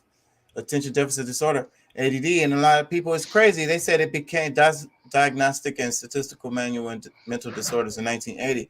So it's It's like they not real. popularized it, and then now everybody says they have ADD, and then they're giving these kids drugs. What's crazy about that It's is like hyperactive disorder, and they changed the name. So it's like they give them the drugs to slow them down. A lot of these kids are just like smart and creative, and they're just like yes, taking their exactly. creativity away from them, drugging it out. But look, I mean, They're and it's funny speeding it that up. it's funny that we mentioned Umar Johnson in the beginning of the show, is because that's like one of my greatest appreciations for him is his him being able to, he was a child psychologist. He is a child psychologist, and a lot of the things that they were doing in schools, and using this as a way to sell more drugs, and especially to a certain demographic, was something that he highlighted. So I that's one of my greatest appreciations for him. Regardless of whatever else he's done, I will continue to give him his flowers for that. Okay, um that's but fair. yeah, Yo, because I gotta say it something too. Done. go ahead. It's because I got ADHD and ADD, and the whole idea of meds. If it is dosed right, you know what I mean. It it's not. It's really hard to become the meds. But once you find yourself again, you use the meds to your advantage while remaining you. But at first, when you're in your youth and you don't know, you become the med. So It's it's like taking you over. Like, it's yeah, takes it takes like mind control. You know. exactly. And that's one of the problems with it because I mean, obviously, it doesn't we see that it doesn't just affect the black community or just one's community. And I think that regardless of who it affects, it can be problematic because either way we're not, what I'm saying, like the more natural, not to say that we can't have imbalances, but to think that everybody's supposed to fit into a bubble is wrong too. You know, if somebody's being so erratic to where they may hurt themselves or others, yeah, we need to check it. But for those who's just like a little hyper, that moves a little much. I mean, we're talking about boys who's going into, they're having a chemical reaction every day. You know what I'm saying? Like the hormones and this, that, and the other. So it's to say that the way my body's going to work out is going to be the same that Chaka's will or Deuce's will, even Brandon. So I mean, it's like it's a tough matter to just, you can't just say one way or the other. But I think giving medication to kids that Yeah, I didn't take it till I was 19. I'm not for doing anything until like 16, 18. Like giving a child these pills, good lord. yeah, I mean, at Little least you have bitty kids too. I know, like these are a lot of times it's elementary kids where we can't, these kids, like we don't know what these kids are yet. You know what I'm saying? And we might be really stealing their future from them by giving them those meds. It's sad when, especially when you got your doctor freaking recommending this shit. Well, that's because these parents, they take the recommendation from the school. I think you should have him tested. He doesn't, he's not paying attention in class, and he's all over the place. And then the parents No, take him to the psychiatrist or whatever, and then they go but in there and they evaluate him, and they're like, "Yeah, he's a little bit borderline. This we could try him on this drug," and but you Deuce, know what I'm saying? Deuce, it gets real because like all right, because you could, first of all, you probably should not, do let them do the testing through the school or anyone that they recommend. You have to be a parent and say, no, I no, that's not what I want. And if you feel that, okay, maybe you do want to do it outside and find out whatever it is you can find out outside, so it's not marked as something by the school, because then if it is, now they can be like, oh well, he's acting up this way and he's not taking his meds. Now you're a bad parent because you're not allowing or making sure that he takes those meds. So it's like it's really systematic. Becomes a systematic thing. Yeah, no, definitely, man. And then you have those parents that just, they can't handle this hyperactive child, Well, and then they take them to go get tested, and then they get them on these medications. Oh, he has ADHD. Oh, he's this or he's that. And a lot of times it's not even that, bro. It could just be that this kid has found this one person that they truly feel comfortable with. You know what I'm saying? And that's when they get overly excited or hyperactive, or there's one toy that they truly like to play with. It doesn't mean that they're just socially awkward. You know what I'm well, saying? They communicate differently. You know what I'm saying? And you have these parents that just, it's crazy, bro. I seen it like when being in the system, man, being in foster care. You know what I'm saying? Like I seen them drug these kids up, bro. Like my little foster brothers and stuff like that, man. They used to be on medications that they look like zombies from the time they got up ate their breakfast, they would give them. They would all stand in line, get their medications, and I mean, bro, they would be complete zombies. You Well, know what bro, I'm saying? Like, I'm gonna tell you something. There's the just for anybody that might be listening that's having any issues with that, like, spending more time with them, with your kids, and maybe even trying like breathing exercises, like some meditation type things, can actually help them harness their own energy, to be able to focus their energies where they want to or they need to on their own, instead of having something that a medication that pretty much takes all of that will or the ability away. You know what I'm yeah, saying? yeah, So yeah. That, and then a lot of parents don't realize too, man. A lot of it goes back to their diet. You know what I'm saying? Like, it you can't be 100%. raising. Yeah, you can't be raising your kids on Tony pizzas and Russell Stover's, lasagna every fucking night. You know what I'm saying? And feeding them McDonald's and Jack in the Box and Chick-fil-A every day for lunch, breakfast, lunch, and dinner. You know what I'm saying? Like, those foods have all of these different chemicals that they say are preservatives that they don't react well with the natural chemical makeup of the body and the hormones and the chemicals that the body produces on a daily basis. It fights against it. You know what I'm saying? So if you're feeding your child an unhealthy diet, they say, "Oh, mommy, I'm hungry," and you fixing them top ramen noodles and freaking pizza rolls every day. Of course, Yeah, this child is gonna be fucked up, man. You know what I'm yeah, saying? You're fighting against their natural chemical makeup in their body. You're causing a different type of explosion in their body that they don't know how to handle and know how to and, take. and that's one thing that I'm seeing is way more visible to me now, especially with some of the stuff I'm dealing with in my own health, is that anything that you put into your stomach is going to affect everything else in your body and all the way through your brain. To have brain health, you have to have a healthy gut, a healthy stomach. So it all plays into that. You know what I'm saying? So um some of the things I'm struggling, that I've struggled with, because of my upbringing, I try to, make sure that my son, doesn't.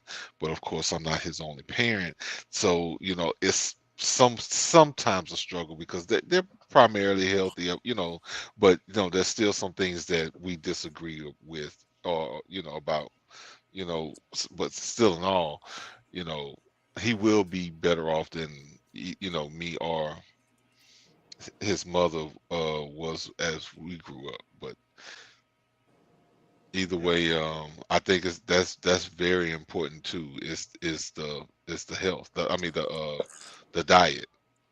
yeah, yeah. It's crazy, bro. That's just like we didn't have that problem with my daughter, but with my son, we ran into a phase where, and the daycare was calling, and oh, he won't eat any meat, and and you guys should take him. Like, no, we're not taking him to get checked. That's just a natural thing that a child's body go through. Because he doesn't want to eat meat doesn't mean that he needs to be checked out.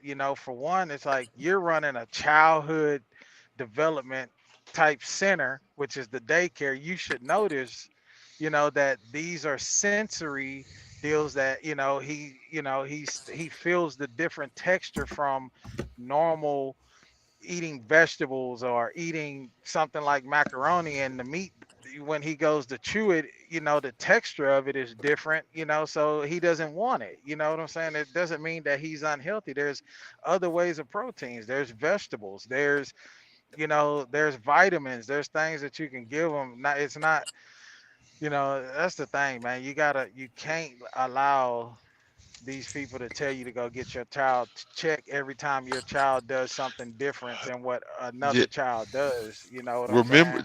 the main thing is, remember, you are the parent.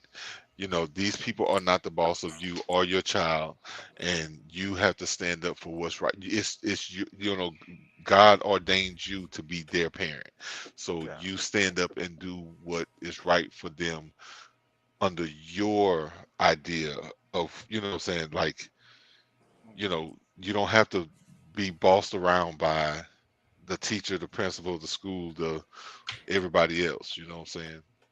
Yeah, yeah, definitely. Let me play a segue, y'all, to kind of flip it. I ain't want to interrupt because that's a serious ass topic right there. Oh, here it is. With the people in Colorado. His thoughts and prayers are with them. Our deepest thoughts and prayers. Our thoughts and prayers are with the victims and their families. My thoughts and my prayers. Our thoughts and prayers are with the victims. The thoughts and prayers. We need our thoughts, our prayers. Extend our thoughts and prayers. This is not the first time. Our thoughts and prayers. The people of Orlando, they're in our thoughts and prayers. We hope you'll set your DVR so you never miss an episode. Our thoughts and prayers today are with the victims and survivors in Las Vegas. Our thoughts and prayers. That makes a difference. Thoughts and prayers make a difference. Our thoughts and prayers are with the people of Virginia Beach. Prayers. Our thoughts go out in El Paso and Dayton. Our thoughts and prayers should obviously be with the 10 victims. And What can Congress do? I mean, certainly our thoughts and prayers. Whoopi Goldberg, who's saying she's going to punch someone in the face if she hears another Republican offer thoughts and prayers. Really, Whoopi?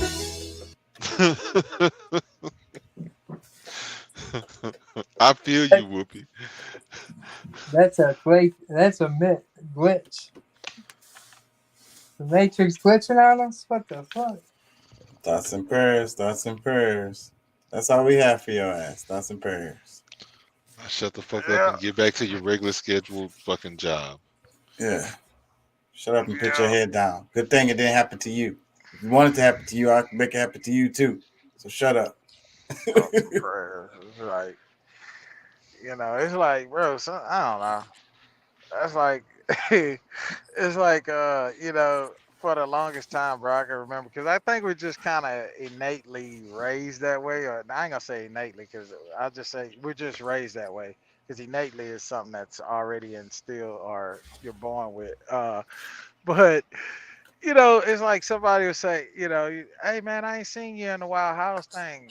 My mom passed, and the first thing you say is, oh man, I'm sorry to hear that. It's like, I've just gotten to a point where I don't even say that, because it's like if that, what can you really say in that situation? So now I'm just like, oh wow, man,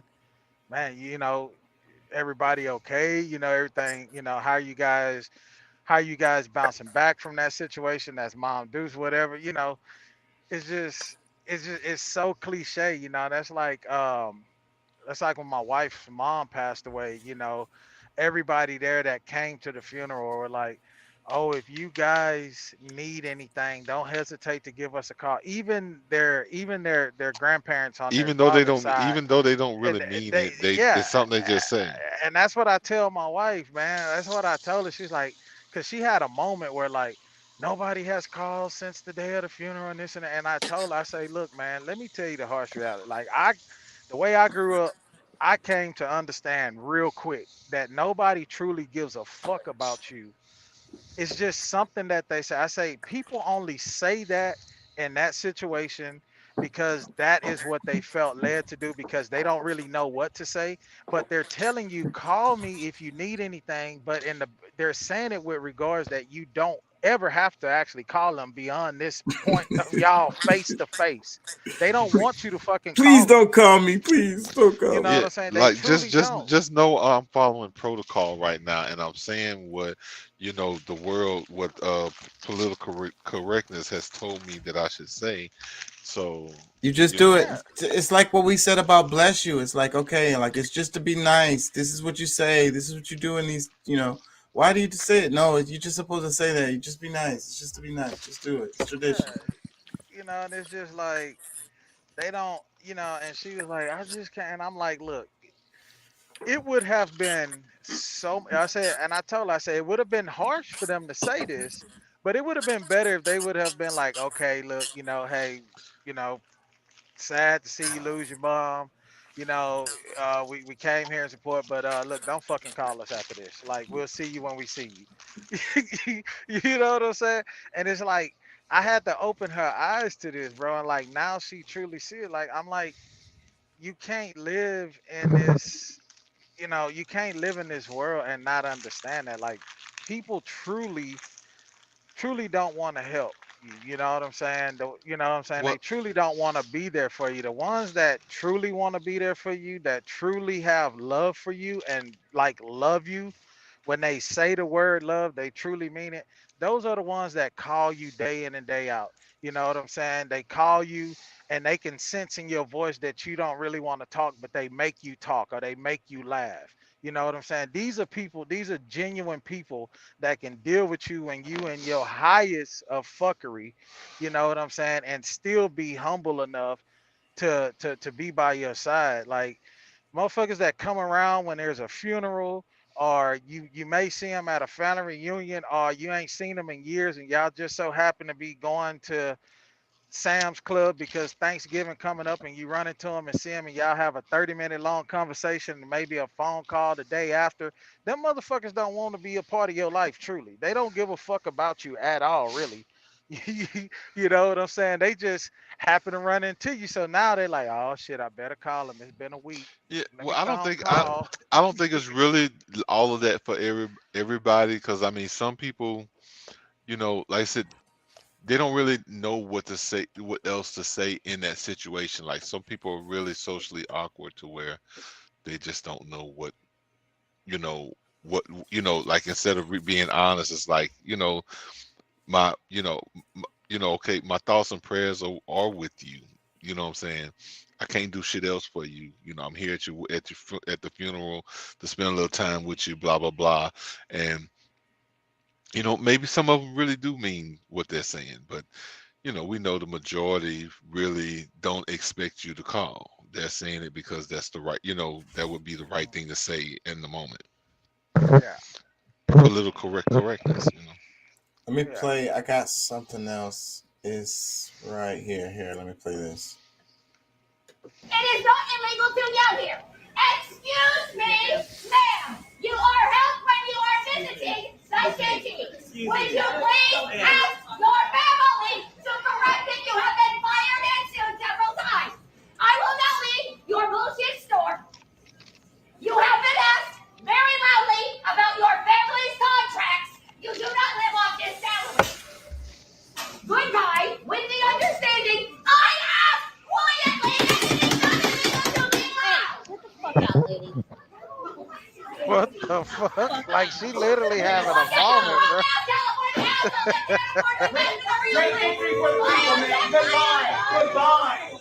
I could say this many ways. I could say this many ways, but I'm gonna say it the nice way. She's single. She needs some dick. She needs some dick. Yeah. Well, yeah, y'all said it. Yeah, because if she was getting some good dick that morning before she left to go We'll to have all that Starbucks, energy for all nah, that.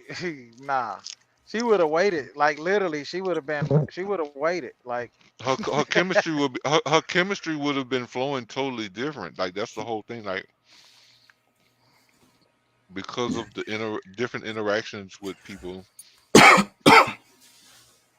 can allow or disable certain functions. yeah. And people know when you got somebody, or like you truly, you know what I'm saying, happy in that situation, you know what I'm saying? Because they'll fuck with you, man. That's just like last night during the podcast. I stopped in Little Rock, you know what I'm saying, and I had y'all on mute. I stopped in there, warmed up my food or whatever, and and I'm at the counter, and I'm like, the chick standing behind the counter, and I'm like, yes, ma'am, no, ma'am, and I'm paying, and and I spoke to her, and this and this and that. So I go over to the deal to make my coffee or whatever. Chick just walked up. She was like, "You married, huh?" And I was like, "Yeah, why you ask?" And she was like, "I could just tell." It's like, you know what I'm saying? I don't know. I guess there's a difference. Like, I don't know. So what's she trying to say? Oh, you getting some? I He, guess he, he must he must be getting some pretty regular.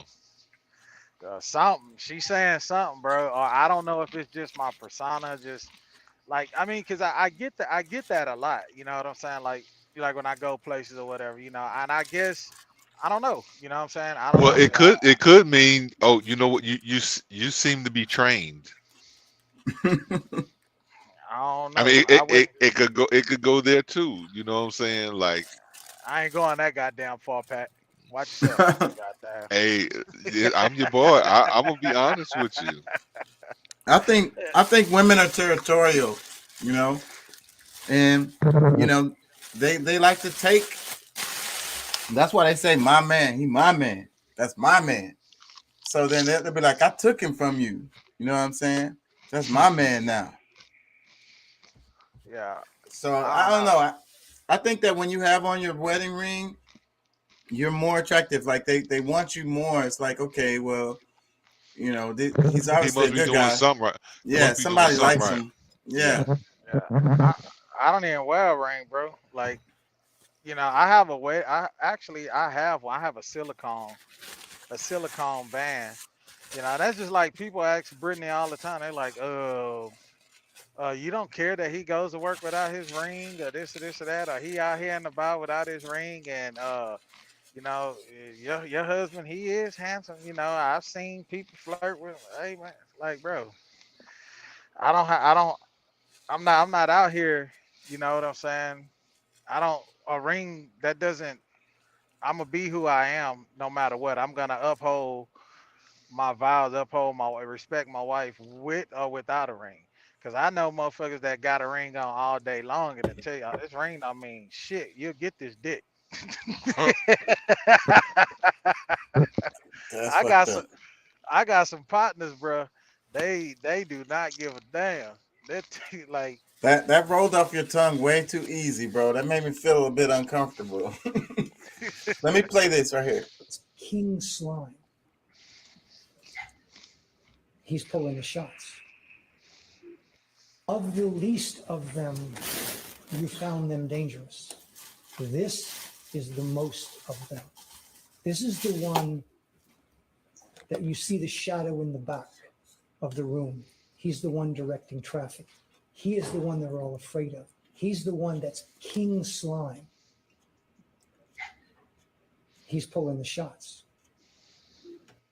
So this is it says this is Jonathan Raymond posted this, I think on Twitter. It says state wraps up saying Young Thug is the most dangerous of the 28 in the entire RICO indictment.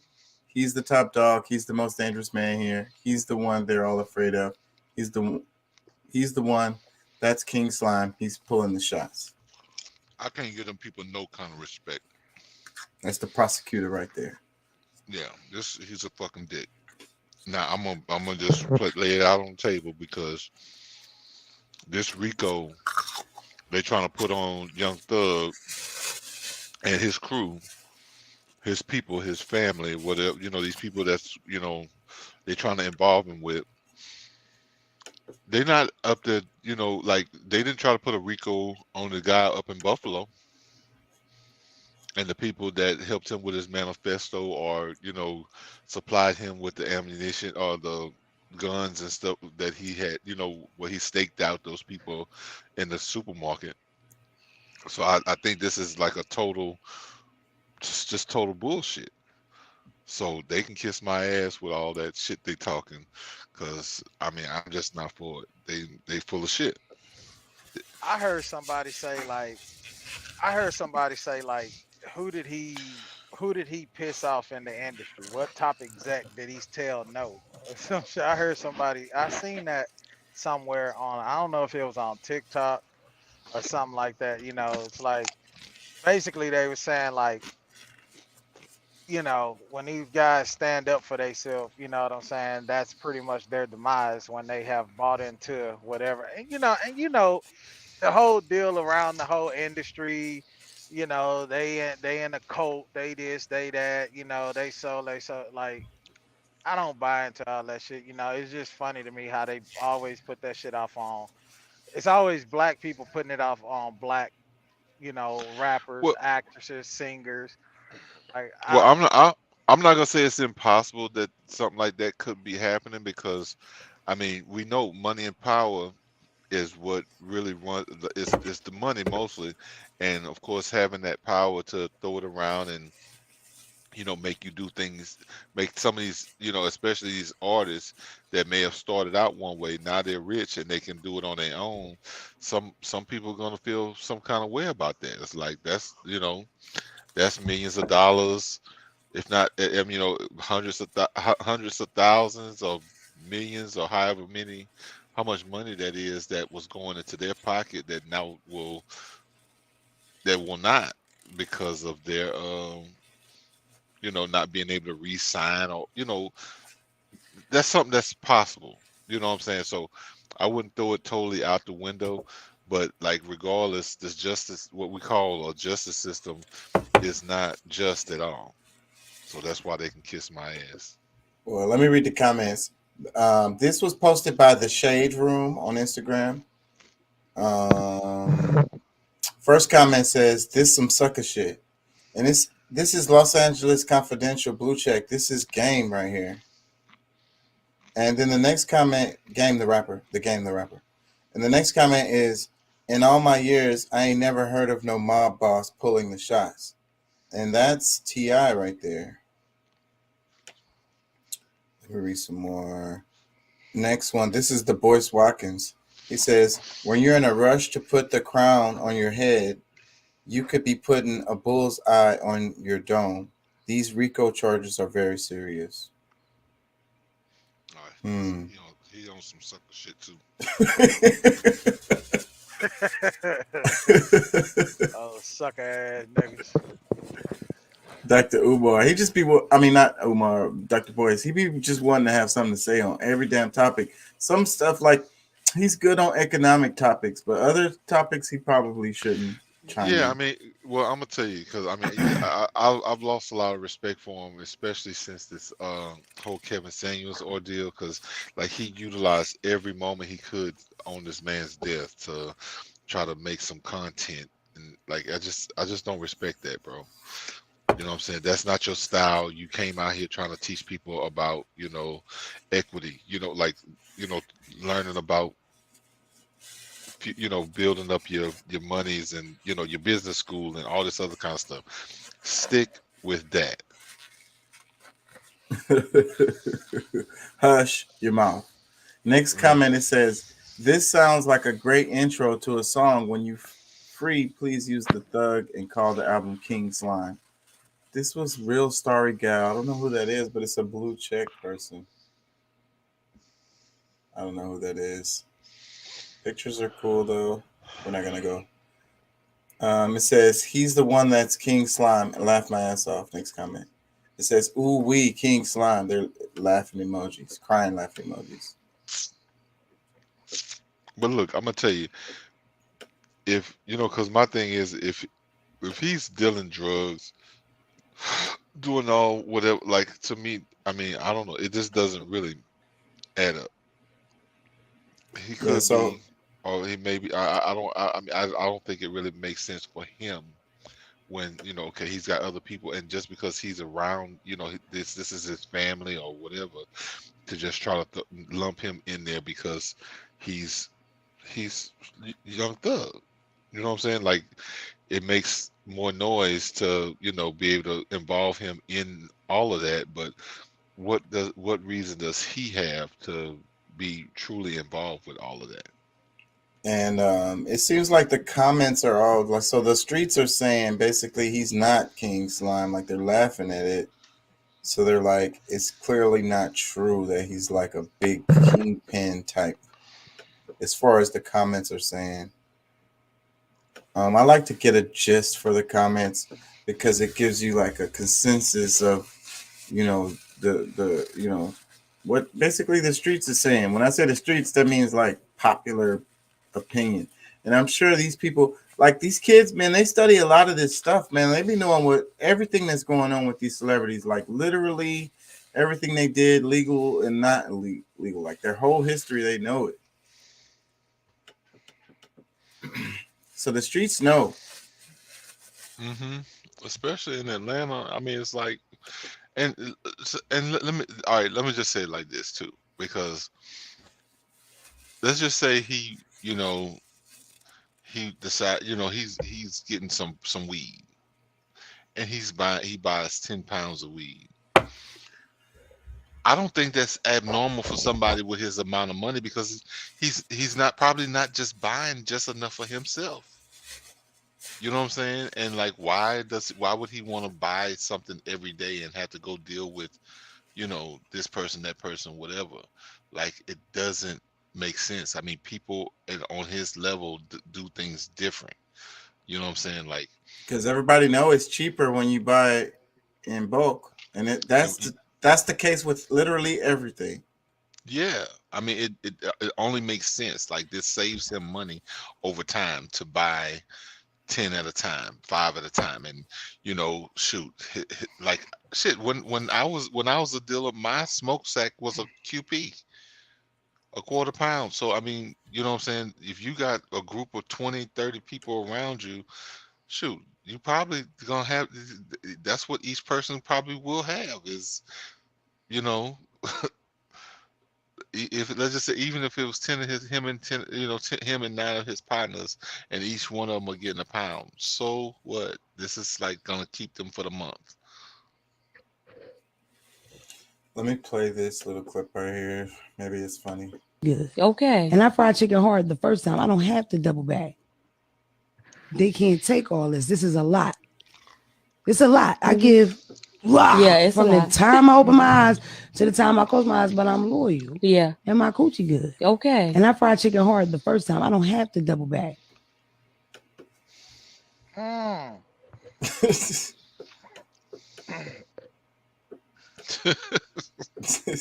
Y'all crazy. That's what you would say. What you said? That means that like to play video games, and then when he get in a relationship with y'all want him to stop playing video games. Okay, there's a difference. So if you're playing video games and then it's like affecting like your daily day, you're not doing anything, and I want the better for you, I'm gonna tell you. You understand what I mean? Like, okay, I met you playing 2K. Okay, you're playing it throughout. First of all, even if the person was playing 2K when you met them, like, why didn't you stop talking to them? Like, I just don't stop playing because he No. But it's like, why would you even? Why would you continue to deal with him if you didn't want that? Yeah, that's a red flag. Like you guys being on social media all fucking day, worrying about what the fuck is on there. Oh, what y'all think about that? The dude's playing video games. Because everybody has their own. Everybody has their own vice. You know what I'm saying? He's got his vice. She has hers. I just think women don't want to see you doing anything that, and like, I was just gonna fucking say it. Fuck it. I didn't already put it out there. I feel like there's a majority of women that don't like to see you doing anything that seems to be of enjoyment and peace. That makes you happy. That makes you happy because, bro, I'm gonna tell you, like, when I'm out here on this road, I don't have time to be on social media. I don't watch TV. Like, I'm gone away from home. I used to be gone like Pat. You know what I'm saying? 2-3 months at a time. I would go that whole time, not even watching a lick of TV. And back when I first started driving, the internet wasn't even like that. Facebook was just pretty much coming about. It was phasing out of MySpace and all that type of stuff. Like, and now to this day that I'm out here, I'm still the same way. I don't watch TV. You know, I very little scroll on my phone or whatever. It's pretty much work, sleep, work, sleep, work, sleep. You know what I'm saying? And there's time I'll go home, and now granted, my wife, she's at home, she gets to watch TV. You know, she's on her phone. We get in the car or whatever, she's on her phone. Or if we sitting at the house or whatever, she's on the phone doing whatever. The minute I pick up my phone and start looking, and when I'm looking at shit, I'm usually trying to find some research about some, or, you know, I'll get all of a sudden, get off your phone, come over here. You know, and it's like, and I had to tell her, like, I don't have any leisure time. You know what I'm saying? When I find 10 or 15 minutes of leisure time, like, I want that time. That's my peace, because when I'm not at work and I come home, I'm about you and the kids. Like, I don't really take a lot of time out for myself. You know what I'm saying? The most time that I get to myself is if I leave throughout the day and I go to my barber, I go to his house or whatever and get a haircut. You know what I'm saying? And I may be there a couple of hours because when you go to especially we at dude place, like it's not just getting a haircut, it's sitting there talking, you know what I'm saying? Nigga may be watching a movie or something like that while he cutting my hair. We stopping the movie, talking about that, rewind that, just talking about the shit, whatever it is that we talking about. It's like me, him, and 4 or 5 other dudes. We just really just talking about real life shit. You know what I'm saying? Other than that, I don't get no leisure time, bro. And it's like I really feel like women are like that. It's like anything that makes you happy or feel like you're putting that before them, they have a problem with that, bro. And it's like women need to understand, just like us as men, we strive to be y'all's peace and take care of y'all and sacrifice who we are or our lives to provide. You know what I'm saying? We need y'all to be our peace. You know what I'm saying? Don't make life harder than what the fuck it already is. You know what I'm saying? Don't make problems when there ain't no problems, because that's the shit that make me mad the quickest. But I was gonna say, while you was talking, what I'm thinking is you should have a man. I think men should have a space in their house that's like their study, the garage, or a place where they go. Like some dudes have little game rooms, whatever it is. When you go in that place, like the rest of the family knows that this is my. Yeah, that's his solemn place. Like This is my time. Yeah, and if you come in here, you're liable to get cussed out. You come in, no, you're welcome to come and visit, but if you come in here and you try to make any rules in my area or try to suggest something that I didn't ask you for, you're liable to get your ass cussed out and kicked out. And my space was always the garage. I'm the garage. I always, I used to call my stuff garage music because a lot of my songs, the songs y'all hear that's on Spotify, a lot of that stuff was recorded in my garage. I had my little studio set up out there, but really, I've always had the garage was my space, anyways. Like tools and shit, whatever the hell I want to do out there, painting and shit, the fuck ever. Yeah. I'm in the garage. I'm chilling. Listen to music. Just listen to music. Yeah, you need that, bro. I mean, but yeah, I'm not real. Like when I get a house, that's what I'm saying, that's something that I definitely want. That's why I want to purchase some land. Like a acre and a half to 2 acres. You know what I'm saying? So I can put me like like have a garage for the house, but then have like that detached garage to be able to park things, store like outdoor furniture, and make like a little man cave area, bro. Put me like some nice LED neon lights and whatever, what I'm saying, hang TVs up and just chill, bro. Have like a fridge out there, little area, covered area where I can grill. You know what I'm saying? Throw like man, you ain't gotta go in the house to eat, bro. You just throw you some throw you some meat on the pit and chill out. Watch the game, have a sip. You know what I'm saying? I don't mind a wife coming out there and chill. Like really and truly, bro. Like if we in that area chilling, there's times where we want our gal to be like, that's an escape, especially if you got kids. You know what I'm saying? Like let's go chill in here and have a drink. You know what I'm saying? I'll cook dinner for us out here. We just chill, like, but yeah, man.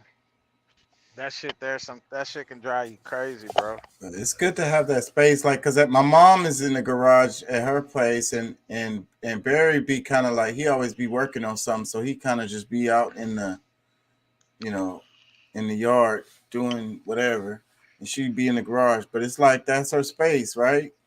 Yeah. Yeah. That nigga Barry, I swear, bro. Barry, you walk over there, you go over there, you walk, everything looks perfect and pristine. And then he's like, you sitting there drinking a beer with him.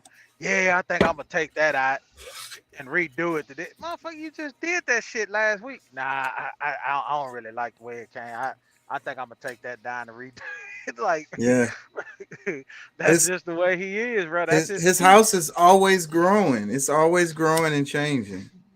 Yeah. I ain't gonna lie. That's one of the things I respect about my dad is that like he, his wife has a she shed because he's like, look, ain't nobody moving me out of my shit. I'm comfortable right here where I'm at. You want to do this, that, and the other, take that shit outside. But, it is kind of what it is. I mean, because I wouldn't mind having a what they call a man cave or whatever. But Yeah. it's and that's just for whatever when my partners come through, I'm drinking, I'm doing whatever, blah blah blah. Okay, yeah, this is where me and my boys gonna hang out because we I don't want to have them in the same hearing everybody hearing the conversations I might have with my homeboys, just clean and clear like that. So I will take us outside or whatever, but I don't know. I think that we should still have the respect that the house belongs to us. If you doing something different than what us wants to do, then take that shit outside. Yeah. Yeah. I really want to build me a big ass, give me some land and build me like a really nice ass barn dominium. You know what I'm saying? Like real nice. I see that's like a big thing, and I've been looking at a lot of them online, and they have like videos where they're showing not tutorials, but tours of it, and like, bro, like you build like a pretty much a big old like garage, and they take and break. That's like I just think that's so much cooler. You know what I'm saying? Than the traditional style house. You know what I'm saying? And put that out there on a piece of property. Have you a nice little area for you, like you say, man. When your boys come over, y'all want to play cards, dominoes, watch the game, shoot the shit, smoke cigars and stuff like that. That's a little spot outdoors you can do that in. And it's you can have like the door, raise it up, or you can let like the screen part. You know how they had the garage doors where it's like the garage door, then there's a screen garage door you can let down and let the breeze come through. Shit like that. Oh shit, I hadn't seen that, but that sounds like some gangster shit. Yeah, man. Yeah, one of our good friend of ours, they live over in Baytown area. But where they live at, all of the houses are on like an acre and a half plots. Acre and a half to 2 acres. But yeah, man, like he has that on his garage door. Like his garage doors are tall enough, like he can literally park a semi truck in it, like truck and trailer could back in, you know what I'm saying? And but yeah, he has that, and then he has the regular garage doors, so when he's not there, he can close that down. But when he's there, you can let the regular garage door up, and there's a screen part that rolls down, you know what I'm saying? And you that way you keep like mosquitoes or whatever out of your place or whatever, you know. Yeah, man, it's pretty cool. Hey, y'all check this out. This dude saved his little dog from a little alligator.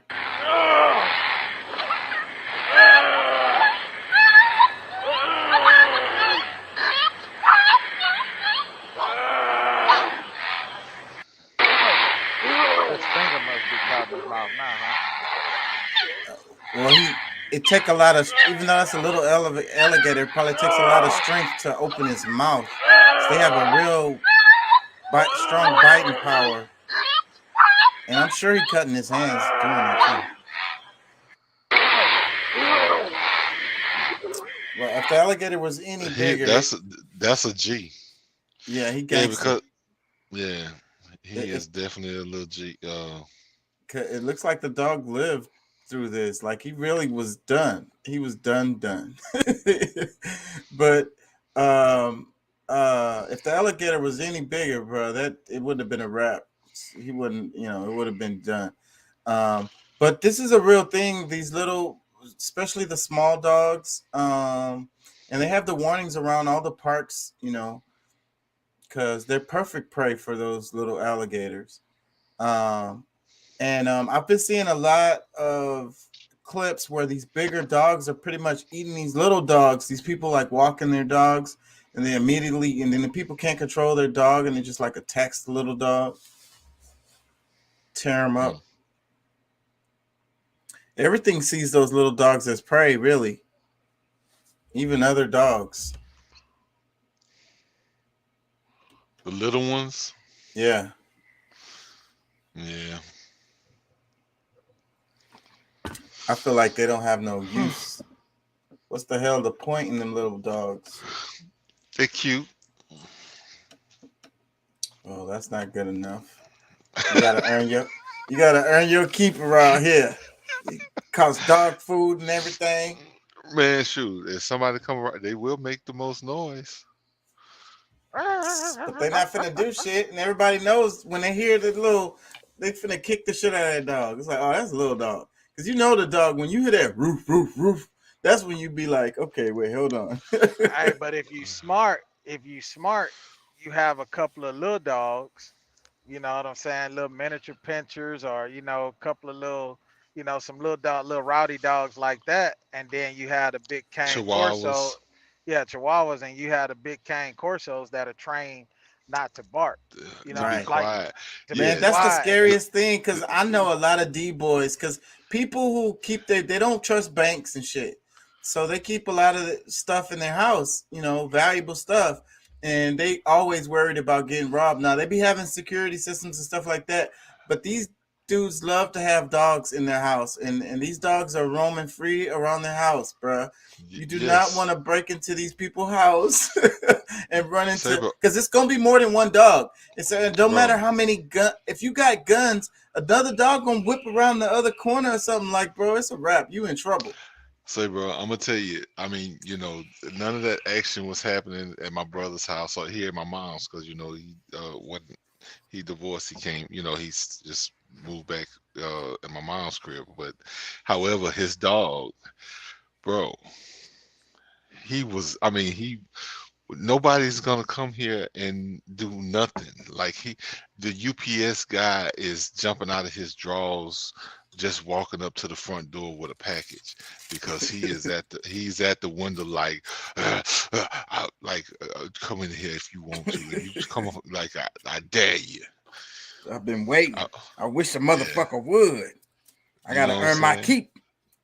Say, man, my old coworker, bro, when I was leased on to chemical company Trimat, and I went to dude's house. Well, actually, I was going to his house, but I rode with him.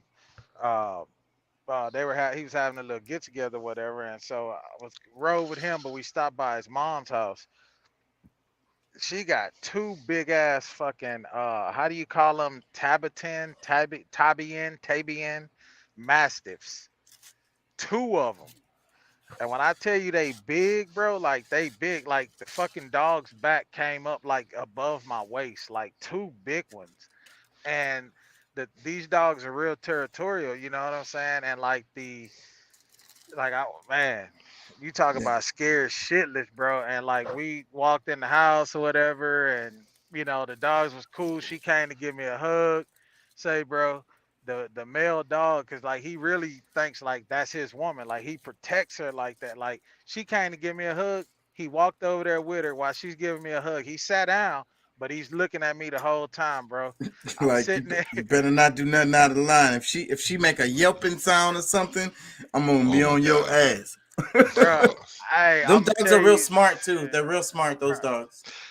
I was sitting down on the bar stool, bro, and the dog literally sat there by me the whole time. The whole fucking time, bro. I'm like, James, bro, come get your mama dog. Like this motherfucker is scaring the shit out of me. Like you don't fuck with a mastiff, bro. Mastiffs, they My known uncle to had a take couple down of 'em. full-grown lions, bro. Like they literally take down full-grown male lions, bro. Like My Uncle Wolf had some mastiffs, and because as long as they know you good. Yeah. But shit, and he got a whole farm.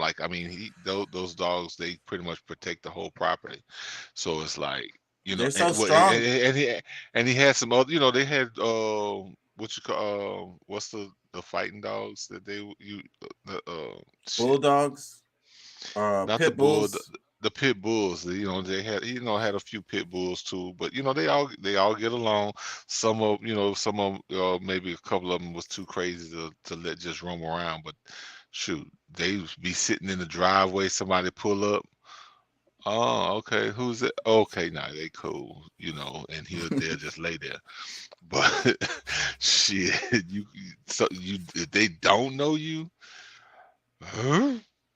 They ain't gonna make too much noise, but they gonna let you know you got some company, and you better come and save them if you want them Come to be correct. saved. You need to come correct. Them dogs, they're so big they can just straight knock you off your feet like a grown ass man. Like literally, they could handle you off your feet like easily, like sweep you, and that's what they'll do. They'll sweep you and take you down, and it's a wrap if you fall. You ever been to somebody's house where if you gotta blow the horn? My mom's house, bro. My mom's house. My mom's dogs, bro. You cannot go over there. Nobody comes over there unannounced. Not even me and the family. These dogs, they only cool with my mom and Barry. No, for real. They didn't got a hold of me before. My daughter. They got a hold to almost got a hold to Barry's son. Like they're not cool, but he trains them that way. So if you uninvited. You know what I'm saying? Don't fucking come knocking on the door. I mean, you can't get to their door anyway. They got gates, but don't climb the gate or don't. If the gate is open, even don't go in the gate because if the dogs are roaming around, because they're trained, they're not going to go outside of the gate. But inside the gate is full game. Is fair game. And if you're not supposed to be there, they're going to be on your ass. Pretty much nobody's supposed to be there. So the only people, you know what I mean? You in trouble. Mm-hmm. So yeah, my mom's dogs are like that. You gotta call her or whatever. They gotta open the gate. They gotta put the dogs. They gotta go through a whole procedure. You can't just drive up there, even if the gates are open. That's what there's a rule with us. We're always scared. Everybody knows when they go to my mom's house. When they pull up in the parking lot, they'd be like, "Okay, so are the dogs?" Because you can't see. It's a big area. You're like, "Are the dogs up?" Everybody asks that before they get out of the car because they know. That's exactly. I ain't gonna lie. That's exactly what you had to do at my uncle's crib. Yep, you gotta ask. Are the dogs up? I don't know. I don't know how many acres he got, but however, you come there, there's always at least one or two dogs on guard. Like they know their own schedule, who gonna do what, who gonna be watching over the horses and the cows and whatever, and who gonna watch the driveway. Yeah, they have to put whenever this company over, they have to put the dogs up. He has really nice pens for them. He has some air conditioned fucking dog fucking houses and shit that he built himself over there. Yeah. Let me play this. Verses, and to realize that they are one and the same. To realize that matter is just a mode of energy, or energy in the state of vibration. That energy is a mode of consciousness. It is nothing more than the fabric of existence itself. That the universe is conscious of itself and everything in it. That we are all this conscious universe in its entirety. We only perceive ourselves to be separate. We are all just one consciousness experiencing itself as every human, every animal, every plant and living creature. And in reality, we are all just the reflection of our one true self. That there is no you in the world, that they are one and the same.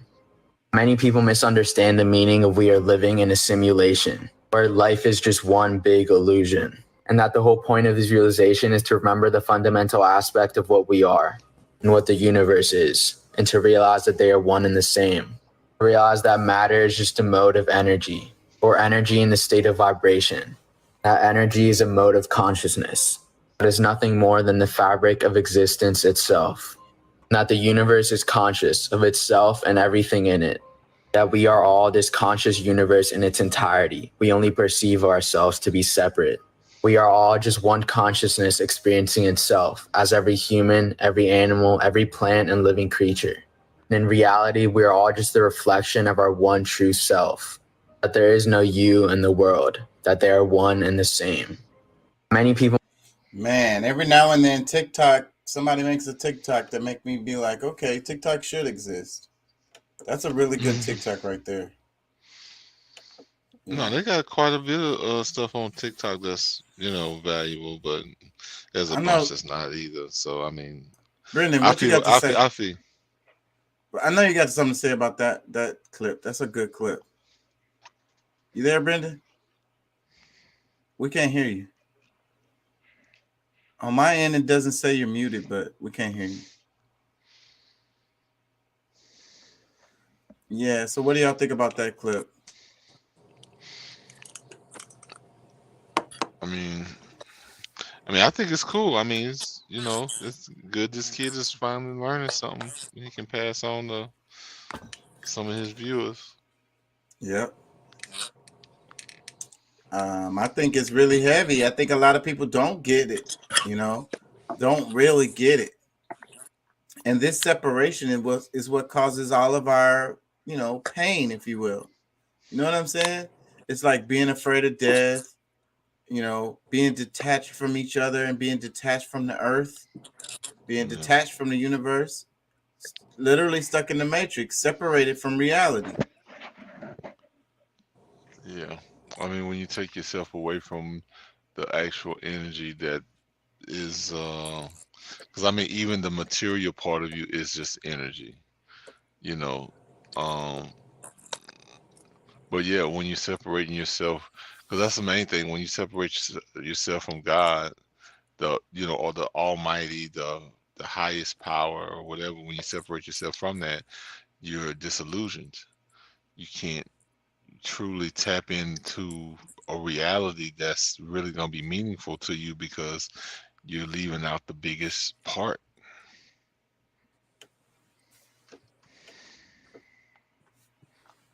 Yep. What is this clip? Young Thug clip. It says Pusha P, Young Thug asking judge for permission to use the restroom ahead of. Oh shit! My screen just went blank. Oh, something weird just happened. Yeah, I see. Yeah. Back. Well. My green screen. Yeah. Yeah, I knew something weird happened. It was already something weird happening before I even see it's freezing up and everything. Let me exit out of here.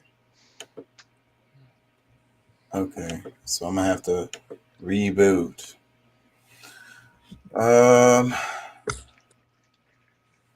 Give me a second. Let me see. Do I have a video?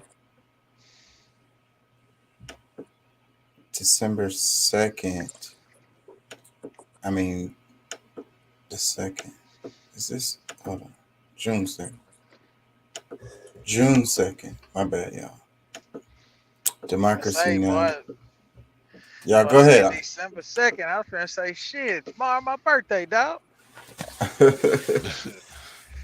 December 2nd. Nah, December 3rd is mine. Yeah, I'm December 9th. Yeah, my dad was December 11th. Oh, that's what's up. Yeah, I got a homeboy that's on the 11th. And Christy's birthday wasn't that far away from Naya's mom. She was like November 28th or something like that. Okay, so she was a Sag too.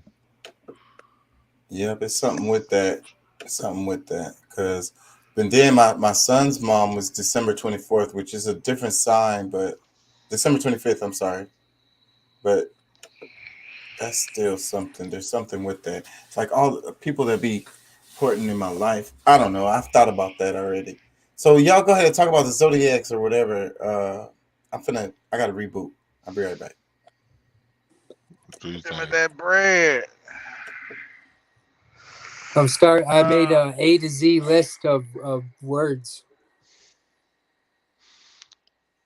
that we were doing earlier. How we started, like powerful words or whatever. All right, now, are these words that you're defining, or are we also are you looking at the etymology dictionary? I'm not looking at a dictionary. That's my problem.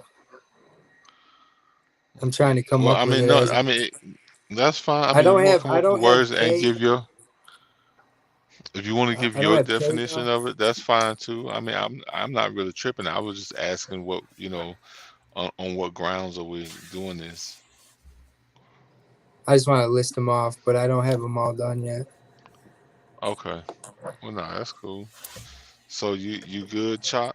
Yeah, I'm back. I want to play a bit of this Democracy Now, just cause, we can stop it as it plays. It's just a short. Their headlines. I like to do their headlines because they go over a lot of different stuff. DemocracyNow.org, The War and Peace Report. I'm Amy. In Tulsa, Oklahoma, a man armed with a rifle and a handgun stormed a medical office building on Wednesday, killing 4 people, wounding others before turning the gun on himself. Police have not identified the shooter. They said the attack was not random, but are withholding other details. Michelle Nathan witnessed the aftermath of the assault. I was coming to the doctor and I got my grandkids with me in this terrible scene. It's awful. It's sad. My daughter-in-law is from Buffalo, so now it's so close to home. It's not even safe if you come outside anymore. My prayers go out to everyone just in that building. According to the Gun Violence Archive, the Tulsa attack was the 233rd mass shooting since January 1st. There have been at least 20 mass shootings since last week's massacre of 21 people at the Robb Elementary School in Uvalde, Texas. So what happened in Tulsa? I didn't even know about this. I think I saw a little clip, but I didn't even know. Yeah, I saw a little bit. I didn't get any real details on it, but they didn't give us none right here either. Fuck, I don't know. Yeah, let's move on then, because I don't know nothing about it.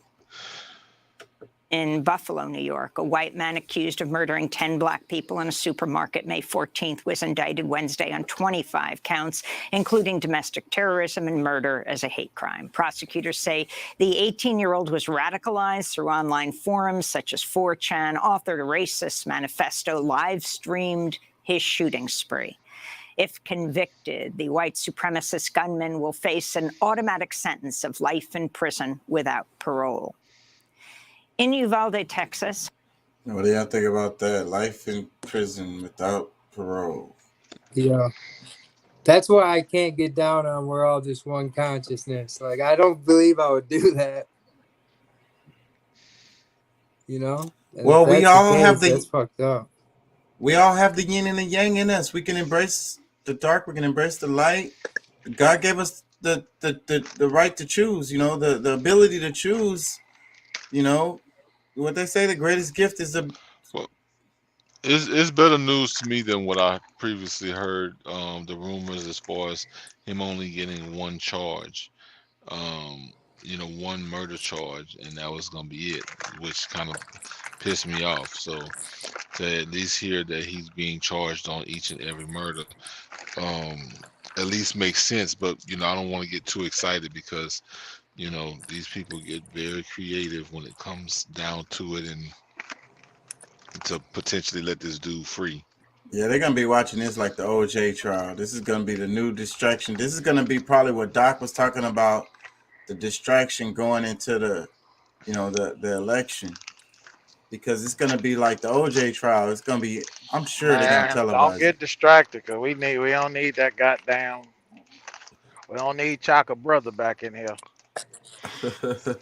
We're gonna see what's gonna happen. This is gonna be interesting. I'm gonna definitely. Chaka's brother. He talk about Biden. I'm gonna be following this one. This one's gonna be interesting. This presidential cycle. I'm teasing them about Biden there, Pat. Yeah. Yeah. Well, Trump is back, so it's over for Biden. Yeah. Well, disclosure to the audience who don't know, I ain't no Biden supporter, y'all. It's just a joke. Sure. He went out there and voted, but that's just like saying you wearing glasses, you don't need them. I ain't vote for no damn Biden. Hundreds of mourners gathered Wednesday for the funeral of Irma and Joe Garcia. Irma was killed alongside another teacher and 19 fourth graders last week at Robb Elementary School by a teenage gunman with an assault rifle. 2 days after her murder, her husband, Joe, died of a fatal heart attack. They're survived by 4 children. The funeral. That one is really sad. So she was the teacher at the what was it? I don't want to say Uvalde. the Uvalde. And then the guy, her husband ended up dying from a heart attack, fucking stressed out behind the whole thing. And now the kids ain't got no damn parents. 4 kids. Damn. Came as public anger mounted over the response of police who waited over an hour to enter the classroom where the massacre took place. On Wednesday, it emerged that the Uvalde School District Police Chief, Pete Arredondo, the incident commander, told a team of Border Patrol officers not to enter the classroom where the gunman killed 21 people. The officers eventually defied the order, engaging and killing the gunman. The Texas Department of Public Safety says Arredondo is refusing to cooperate with its investigation, but Arredondo told CNN he'll talk about the massacre when, quote, families quit grieving. In Austin, Texas, Governor Greg Abbott is resisting demands by state Democrats that he convene a special legislative session to tackle gun violence. Abbott called Wednesday instead for the formation of a special legislative committee. The Texas State Teachers Association blasted the move, writing in a statement, "Committees and other groups have studied school safety before, and schools obviously aren't safe from mass shooters. This is because the governor and legislators refuse to address the real issue and enact reasonable gun laws to keep guns out of the hands of people who shouldn't have them," they said. Meanwhile, a bipartisan group of 9 U.S. senators met Wednesday to discuss new legislation in the wake of the Uvalde massacre. Senate Republican leader Mitch McConnell of Kentucky said he hoped lawmakers would target what he called the source of U.S. mass shootings. Seems to me there are 2 broad categories that underscore the problem: mental illness and school safety. He did not. Mitch. He be wearing nice ass suits, bro. You know, one thing about him and like I think about Nancy Pelosi too. Chuck Schumer with the freaking, what do you call them things? Damn it, the cufflinks. Oh yeah. They dress nice, bro. Like these are designer ass fucking like threads, bro. They be they be on the scene shining, bro. They be Hey, stunning. Taka, did you get that video I sent you? I sent it to What your was Insta. it? On I Insta? sent it to your Insta today. I Like probably- tonight. Yeah, I probably Tonight. can't pull it up on the show because I have to do it on the phone. Damn it, what was I gonna say? Nancy Pelosi. That bitch, she fucking be dressing fly, bro, for an old ass woman, bro. I ain't gonna lie, bro. Look at her threads. Money does that, nigga. She look good, bro. Like her fucking clothes and shit. Like I bet you she smell good than a bitch if you get close to her. That's you in love with liberalism. I have no fucking fam. Not a fan of Nancy Pelosi. None of them. Chuck Schumer. I'm just saying they dress nice. Mitch McConnell, he dresses nice. Mm-hmm, yeah, liberalism looking real sexy on her right now. Mention guns as a source of mass shootings. Ukraine says Russian forces have taken over most of Severodonetsk, the last major city under Ukrainian control in the Luhansk region. The city's fall to Russia comes as the United Nations warns the invasion of Ukraine has caused the deaths of at least 2 children every day, with many more injured. On Thursday, Ukrainian President Volodymyr Zelensky admitted Russia's killing up to 100 Ukrainian soldiers a day, with another 500 wounded daily. Meanwhile, the Wall Street Journal reports hundreds of Russian soldiers have escaped the fighting in Ukraine or refused to take part during the early stages of the war. It's funny how they spin in this, because she really should, if she doesn't spin into a segment about those guns that they're selling that they just sent over there, then she's doing this story a horrible disjustice, because you care so much about the Russian soldiers dying, but you're making the war go on with these freaking bullets, these guns and shit. On Wednesday, the Biden administration announced another $700 million worth of military aid to Ukraine, including the delivery of advanced rocket launchers and more Javelin anti-tank missiles. Meanwhile, Reuters reports the administration's considering a plan to sell armed attack drones to Ukraine. This comes as about 1,000 Russian troops held nuclear weapons drills northeast of Moscow on Wednesday.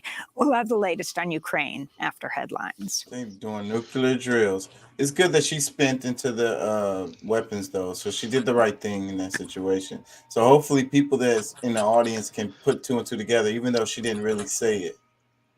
Yeah. In the occupied West Bank, Israeli forces shot and killed 31-year-old Palestinian journalist Gufran Harun Hararasna on Wednesday as she commuted to her new job at a radio station in the city of Hebron. The Israeli army claims she was holding a knife, but eyewitnesses disputed the army's description of what happened. The Palestinian Foreign Ministry accused Israel of carrying out an execution. This comes just 3 weeks after the Israeli military shot dead the Palestinian-American journalist Shireen Abu Akleh. Israeli forces also killed 2 more Palestinians in the West Bank over the past 24 hours and demolished the home of a Palestinian man accused by Israel of terrorism. This week, 15 U.S. House Democrats wrote a letter to Secretary of State Antony Blinken urging him to stop the Israeli government's planned expulsion of Palestinians from the Masafer Yatta villages in the occupied West Bank, arguing the expulsions would be a violation of the Geneva Convention and would amount to a war crime. The U.S. Centers for Disease Control is investigating a case of suspected monkeypox in Georgia, the 18th such case in the U.S. this year. It's one of 550 cases seen across 30 countries detected around the globe this year. On Wednesday, the World Health Organization said the virus has likely been spreading undetected for some time outside of West and Central Africa, where the disease has large animal reservoirs. This is WHO Emergencies Director Mike Ryan. There are thousands and thousands of cases of monkeypox every year in Africa, and there are deaths every year. And our concern now is real. We have a concern about this disease spreading in Europe. But I certainly didn't hear that same level of concern over the last 5 or 10 years. So I think this is a lesson. These diseases will continue to emerge. They will continue to pressure. They will continue to cross the species barrier. The question is, are we in a position to collectively respond? Are we in a position to share resources in order to stop onward transmission of these diseases within human communities? Why? So, be afraid, everybody. Monkeypox. You got to go, Pat? Yeah, man. I'm tired, man. Yeah, I ain't going to go much longer either. I had a long day. Yeah, I'm tired too. I ain't gonna go much longer. I gotta work tomorrow too. Chuck, I don't know if you heard me, bro, but I was writing down A to Z like words, because isn't that how we started? Yeah. So let's let Pat get out of here. All right, Pat, get you some rest, man. All right, man. Yeah, I'll holler at y'all tomorrow. All right, man. All right, bro. Nice talking to you, Pat. For sure, man. Same here, man. Sorry, I was kind of zoned out. All right, Brendan. What were you talking about with the words? What did you come up with? All right. It's powerful words. You ready? Or beautiful words, was it? I don't know, just words. If you read these words and then you try to be them, I feel like it would be beneficial. Okay. So what are they? All right, so the first one's ascension. I like that word. I love that word. And then anomaly. I can't even say it. Or did you go anomaly? Yeah, anomaly. Beauty is for B, or blue. I just like the word blue. Like the sky. Consciousness, and then coexist. Destiny and dignity, freedom, focus, grace, glory, heart, history, illuminate, immortal, justice, joy, kiss, kindle, luscious, love, memories, mortal, noble, nimble, odyssey, on, portal, peace, quest, quality, rise, reality, seduce, serenity, thunder, trust. I didn't get you down yet. You want to think of a word for you? Well, I'd like you to explain some of them. Like, what do they mean to you? Pick one of them out, and what does it make you think of? How does it make you feel? Why did you choose that word? All right, I'm gonna keep going on this. Let's go R, rise, rise. It's like that.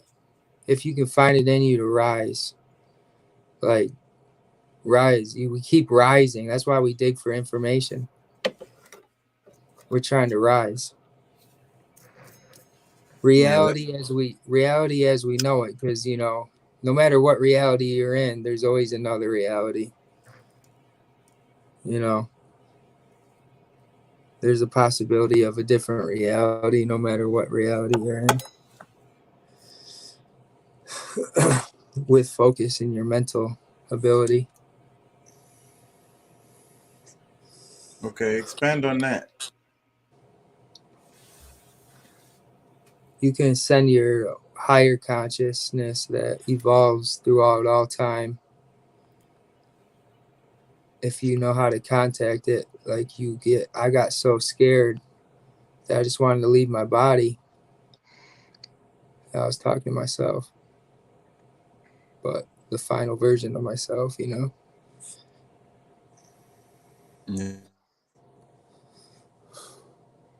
But as far as creating reality, it's all about perception, man, and where your mind's focused on, where you're going. Your mind will do crazy things when it's like shit, when you're waking up or whatever. They say like vampires are the craziest when they first get bit because they're so like thirsty and adapting to all this shit. It's kind of the same thing with life events. Like you get something so fresh and so new, like a curveball, and you just try to escape. I don't know how to explain it. So you then duplicate reality. You duplicate the world through your head, because you got to believe it first. You got to believe that you can, or else it won't happen. And it's got to be positive, and it's got to be approved, and then approved by whoever approves it. Well, I think you have to be the approval.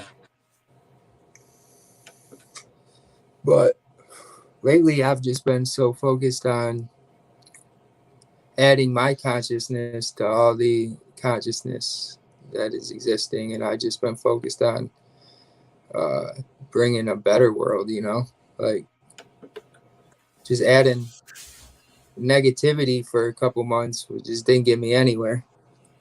But it was almost like war in my head, and it was like a war, bro. It was a war. Still is. Yeah.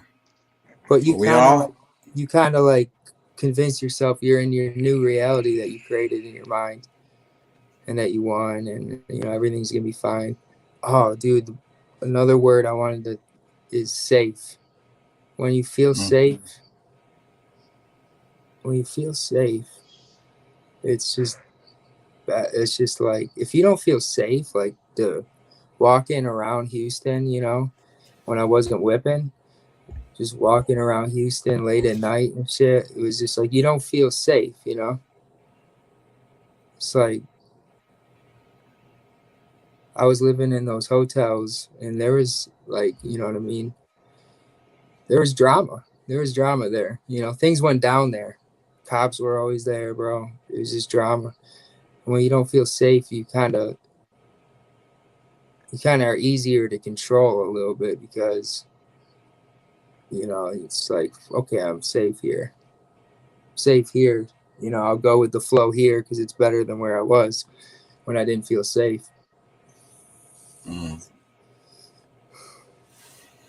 I want to play some more of this because I'm about to wrap it soon because I'm getting tired and delirious. Let me play this. White House COVID-19 coordinator, Dr. Ashish Jha, is warning the United States faces new waves of unnecessary deaths unless Congress approves new funding to fight the coronavirus. Republicans have refused to back a $10 billion compromise COVID funding bill, down from more than $20 billion, demanding the Biden administration keep in place a Trump-era ban on asylum claims at the U.S.-Mexico border. What the fuck that On got Wednesday, to do with Pfizer anything? and BioNTech finalized an application to the FDA for emergency use of a 3-dose COVID vaccine for children under age 5.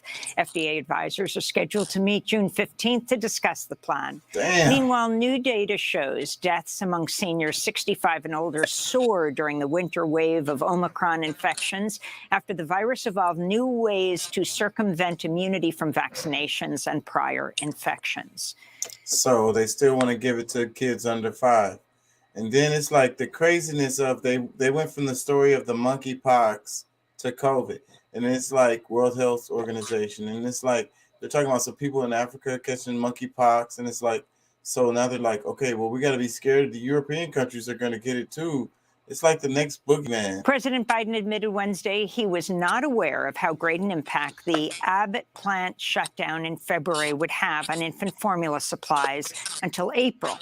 In a White House meeting with the country's largest infant formula manufacturers yesterday, except Abbott, spokespersons from 2 manufacturers explicitly said they'd recognized from the start how huge a problem the formula shortage would eventually become when Abbott closed one of its plants in February. A whistleblower sent a 34-page report to the Food and Drug Administration last October, alleging unsanitary conditions at the Abbott factory, but it took over 4 months for the FDA to take action. In this time, 1 infant died from contaminated formula, another 2 were hospitalized, a second infant died from tainted formula in late February. The Justice Department has... Wait, I gotta plug my shit. We covered that. What was the name of it? It's called Baby Formula Shortage. Check. Hey, this is shameful, bro. The world needs to get it together. Like, what the fuck is going on? It would cost $67 to fill up the tank yesterday. It's like, that doesn't even need to be happening. Like, we got, what it was, like 3% of our oil from Russia? It makes no sense. And we talked about it yesterday. And then it's like the food too. So you're paying a lot for gas. You're paying more for food. It's the pinch is on. They're pinching everybody. Yeah, bro. It's like, and then the news is just incredibly depressing. It's like, there's just no real shit going on, dude. Everywhere you look, people don't know how to talk anymore. They're on their phones.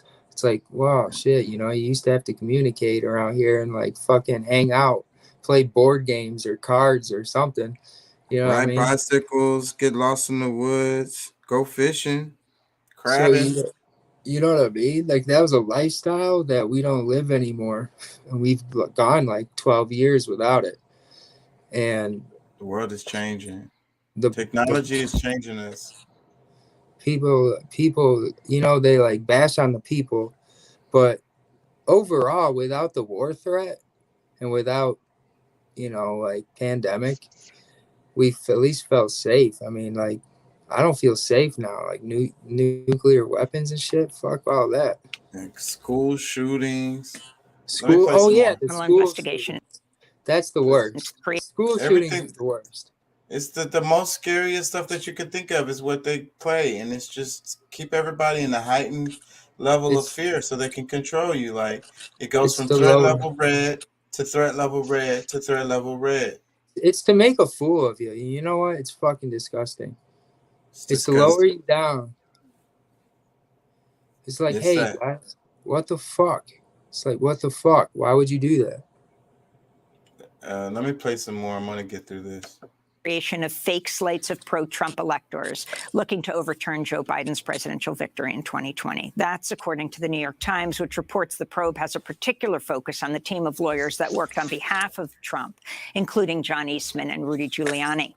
Meanwhile, a newly surfaced recording of Republican Party operatives meeting with grassroots activists last October, reveals a multi-pronged GOP strategy to target and potentially overturn votes in Democratic precincts around the country. In the recording obtained by Politico, a Republican National Committee staffer outlines a plan to train and install volunteers to challenge voters at Democratic majority polling places. Matthew Seyfried, the RNC's election integrity director for Michigan, also said Republicans are setting up a network of party-friendly district attorneys who could intervene to block vote counts at certain precincts.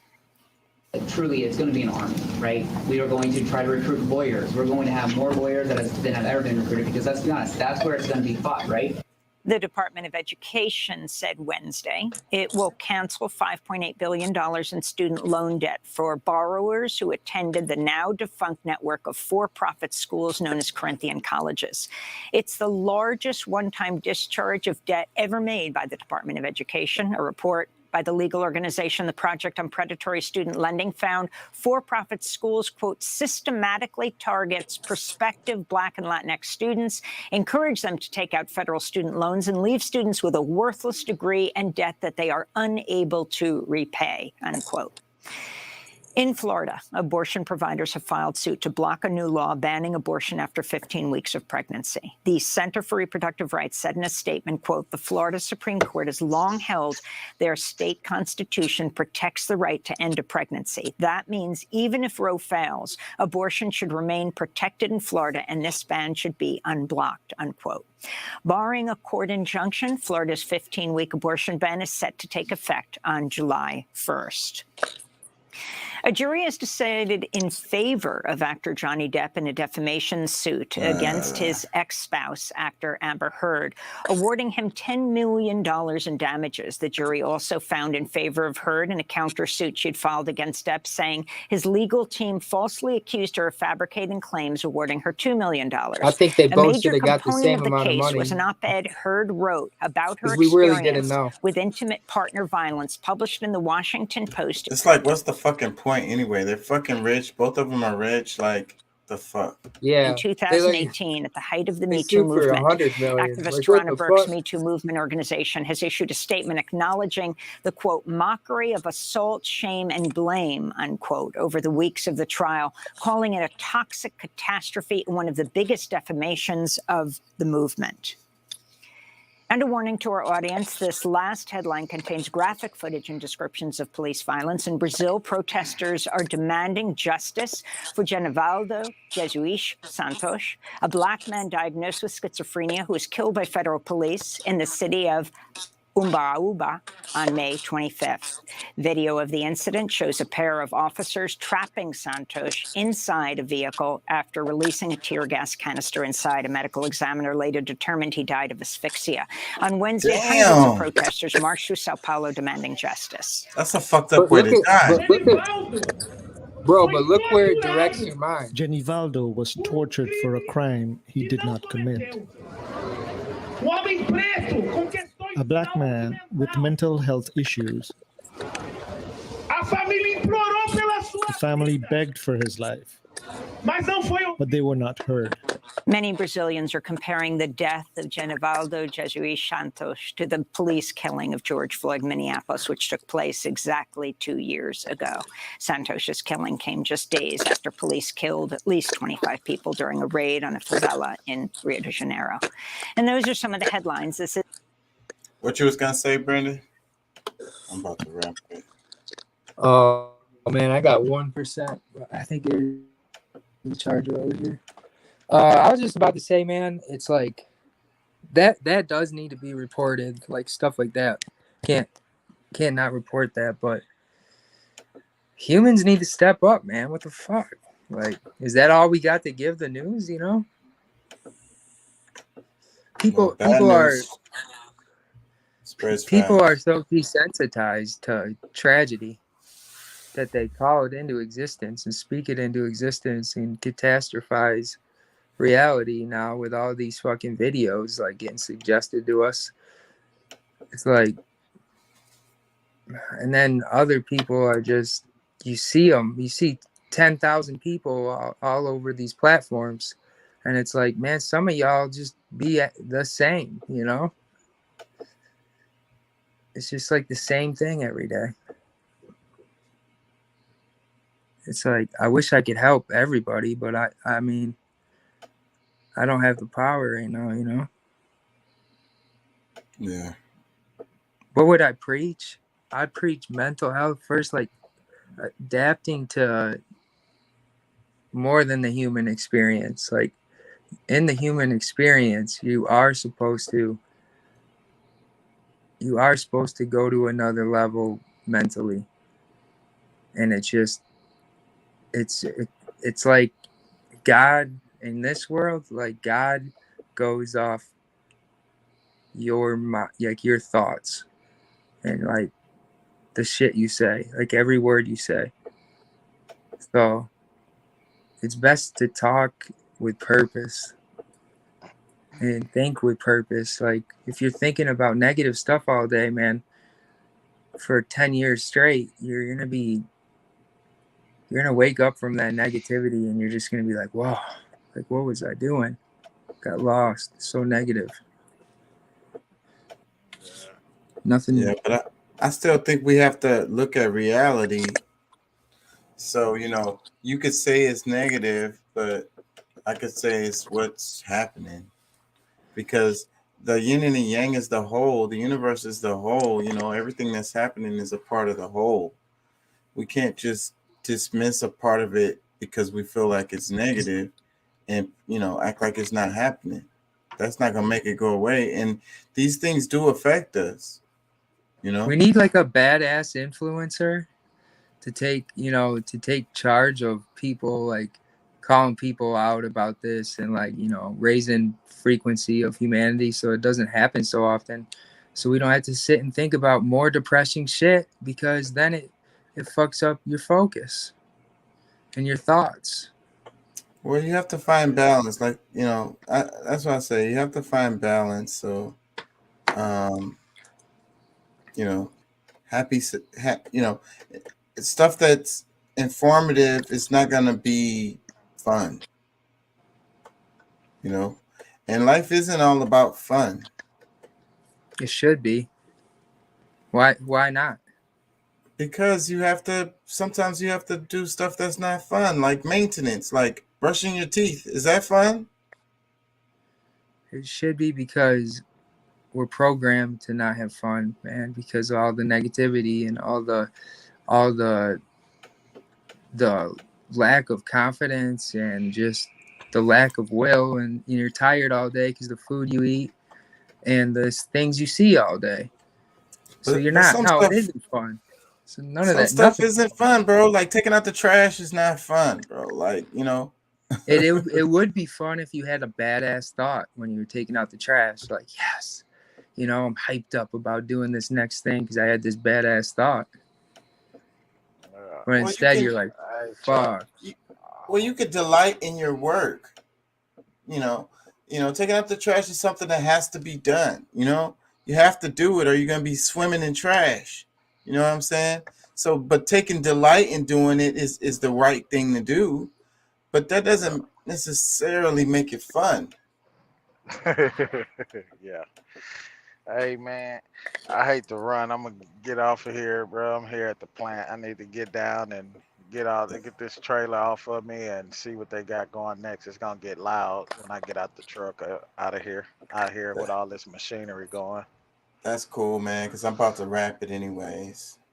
All right, man. Well, I'll be here tomorrow night, man. And y'all have a good rest of your night, man. Peace and love.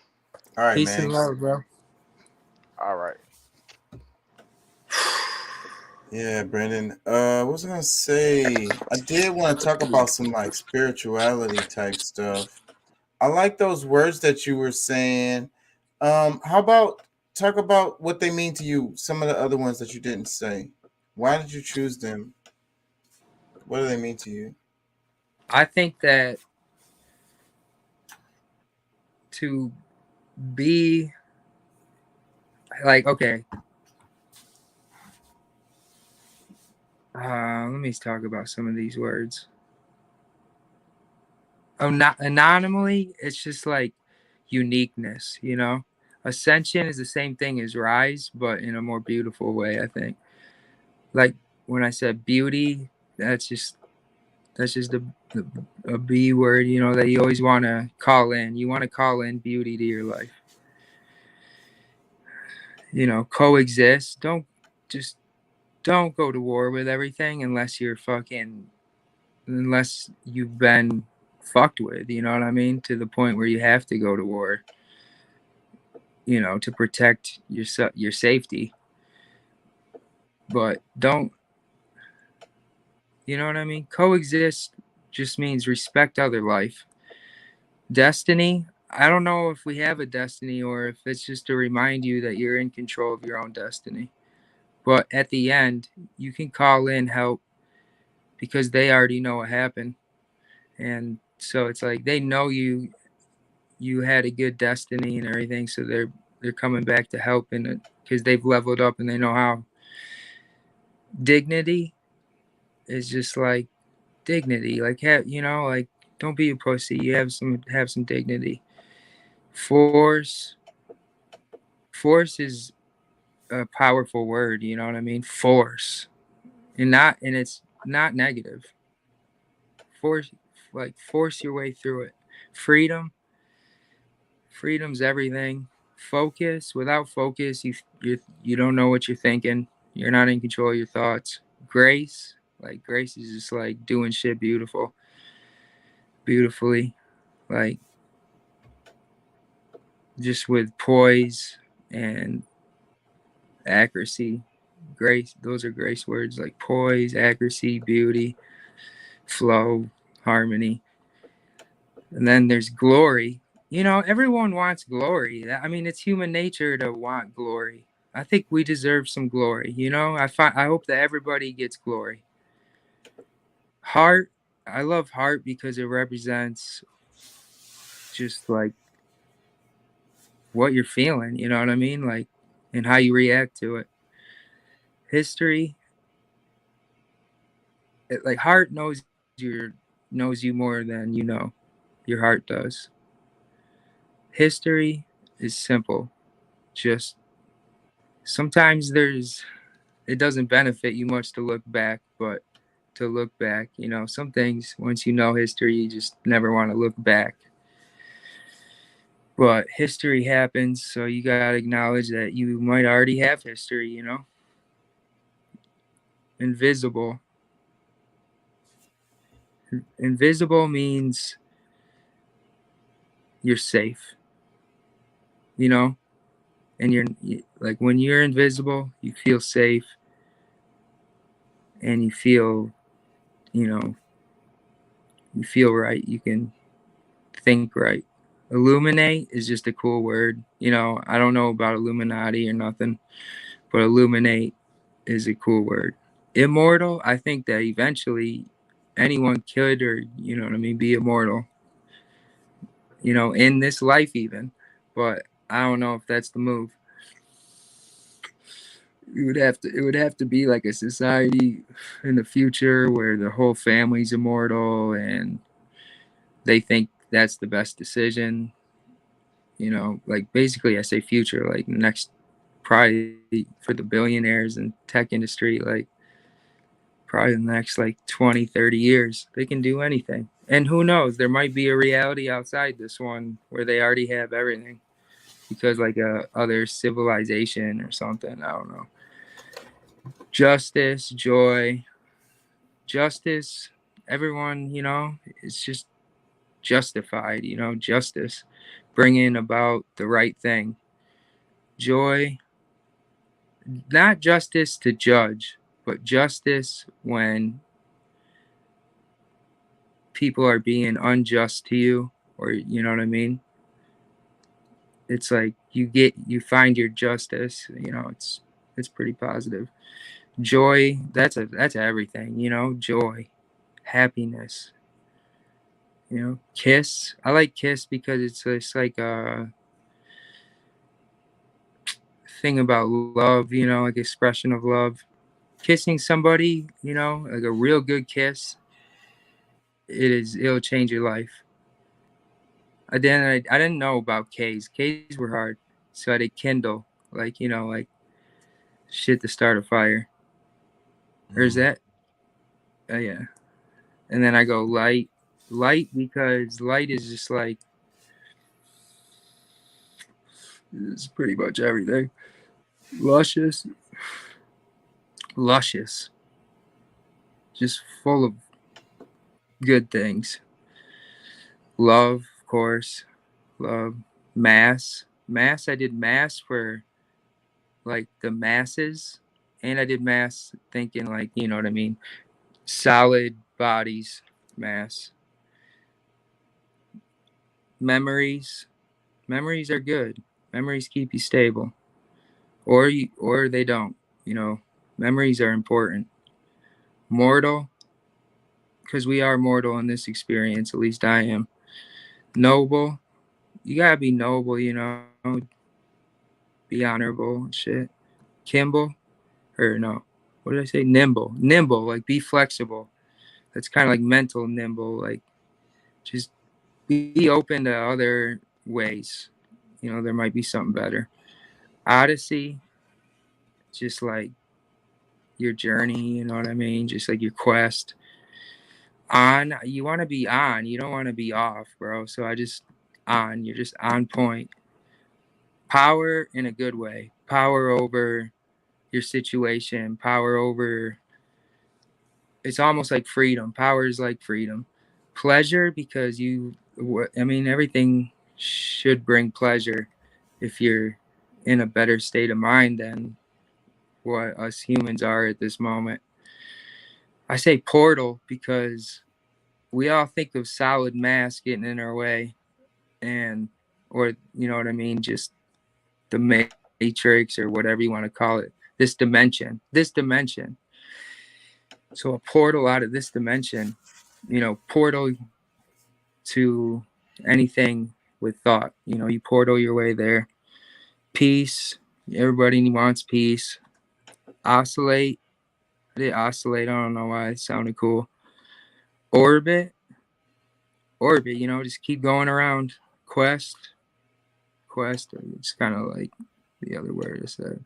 You just like you focus in towards a quest. Oh shit, the camera's real close to my face. I would have read it different. Okay, so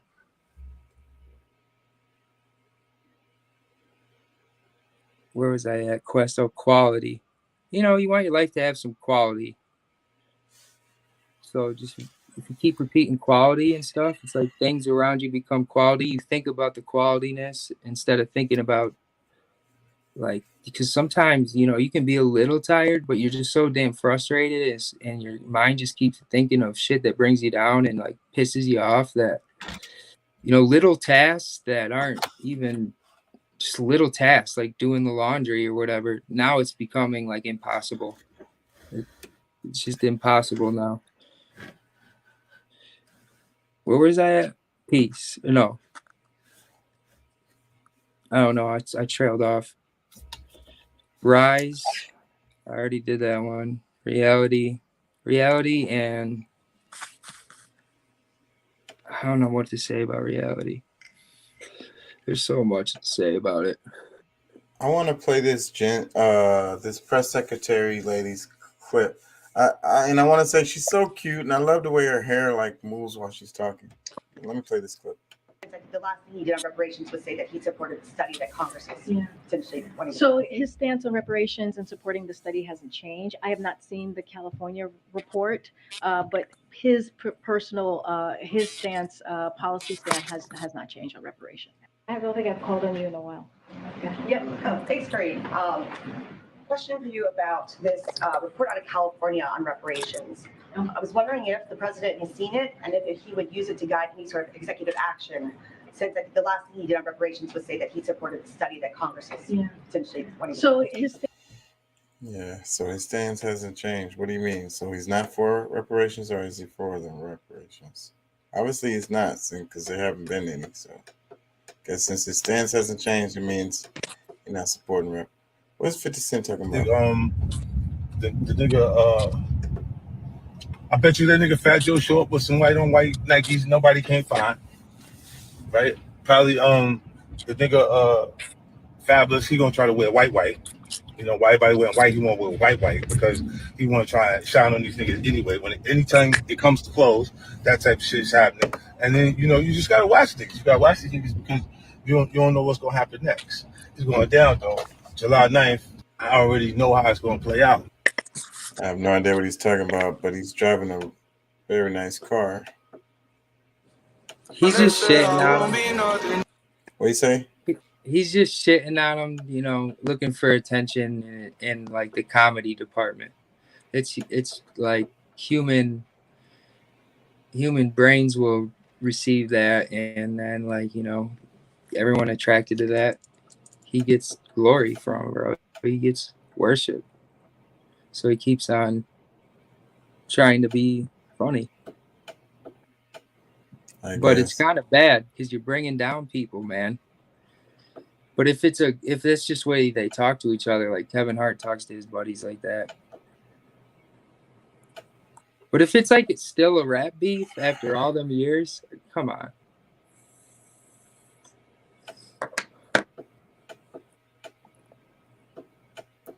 Yeah, I'm tired, bro.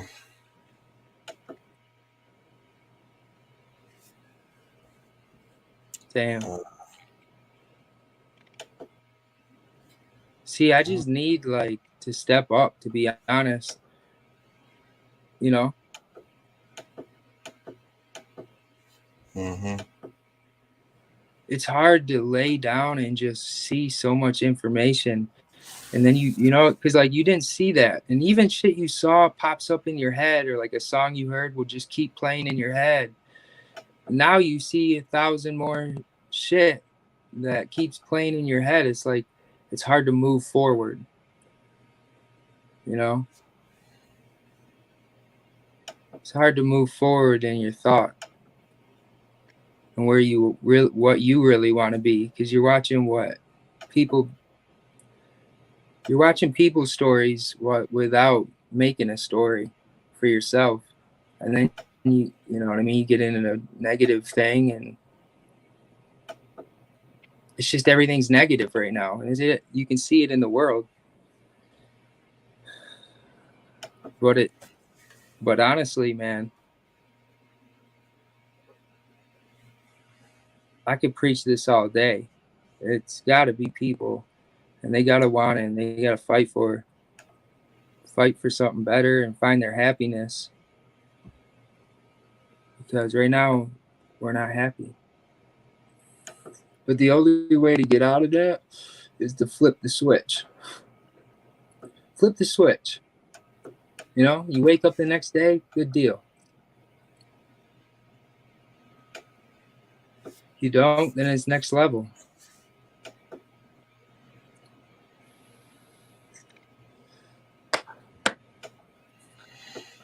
Yeah, man, I might have to wrap it. I ain't gonna lie, I'm out of there. I'm sorry, bro. I don't know. I'm probably under mind control or something right now. I feel like it's hard to even answer to some things.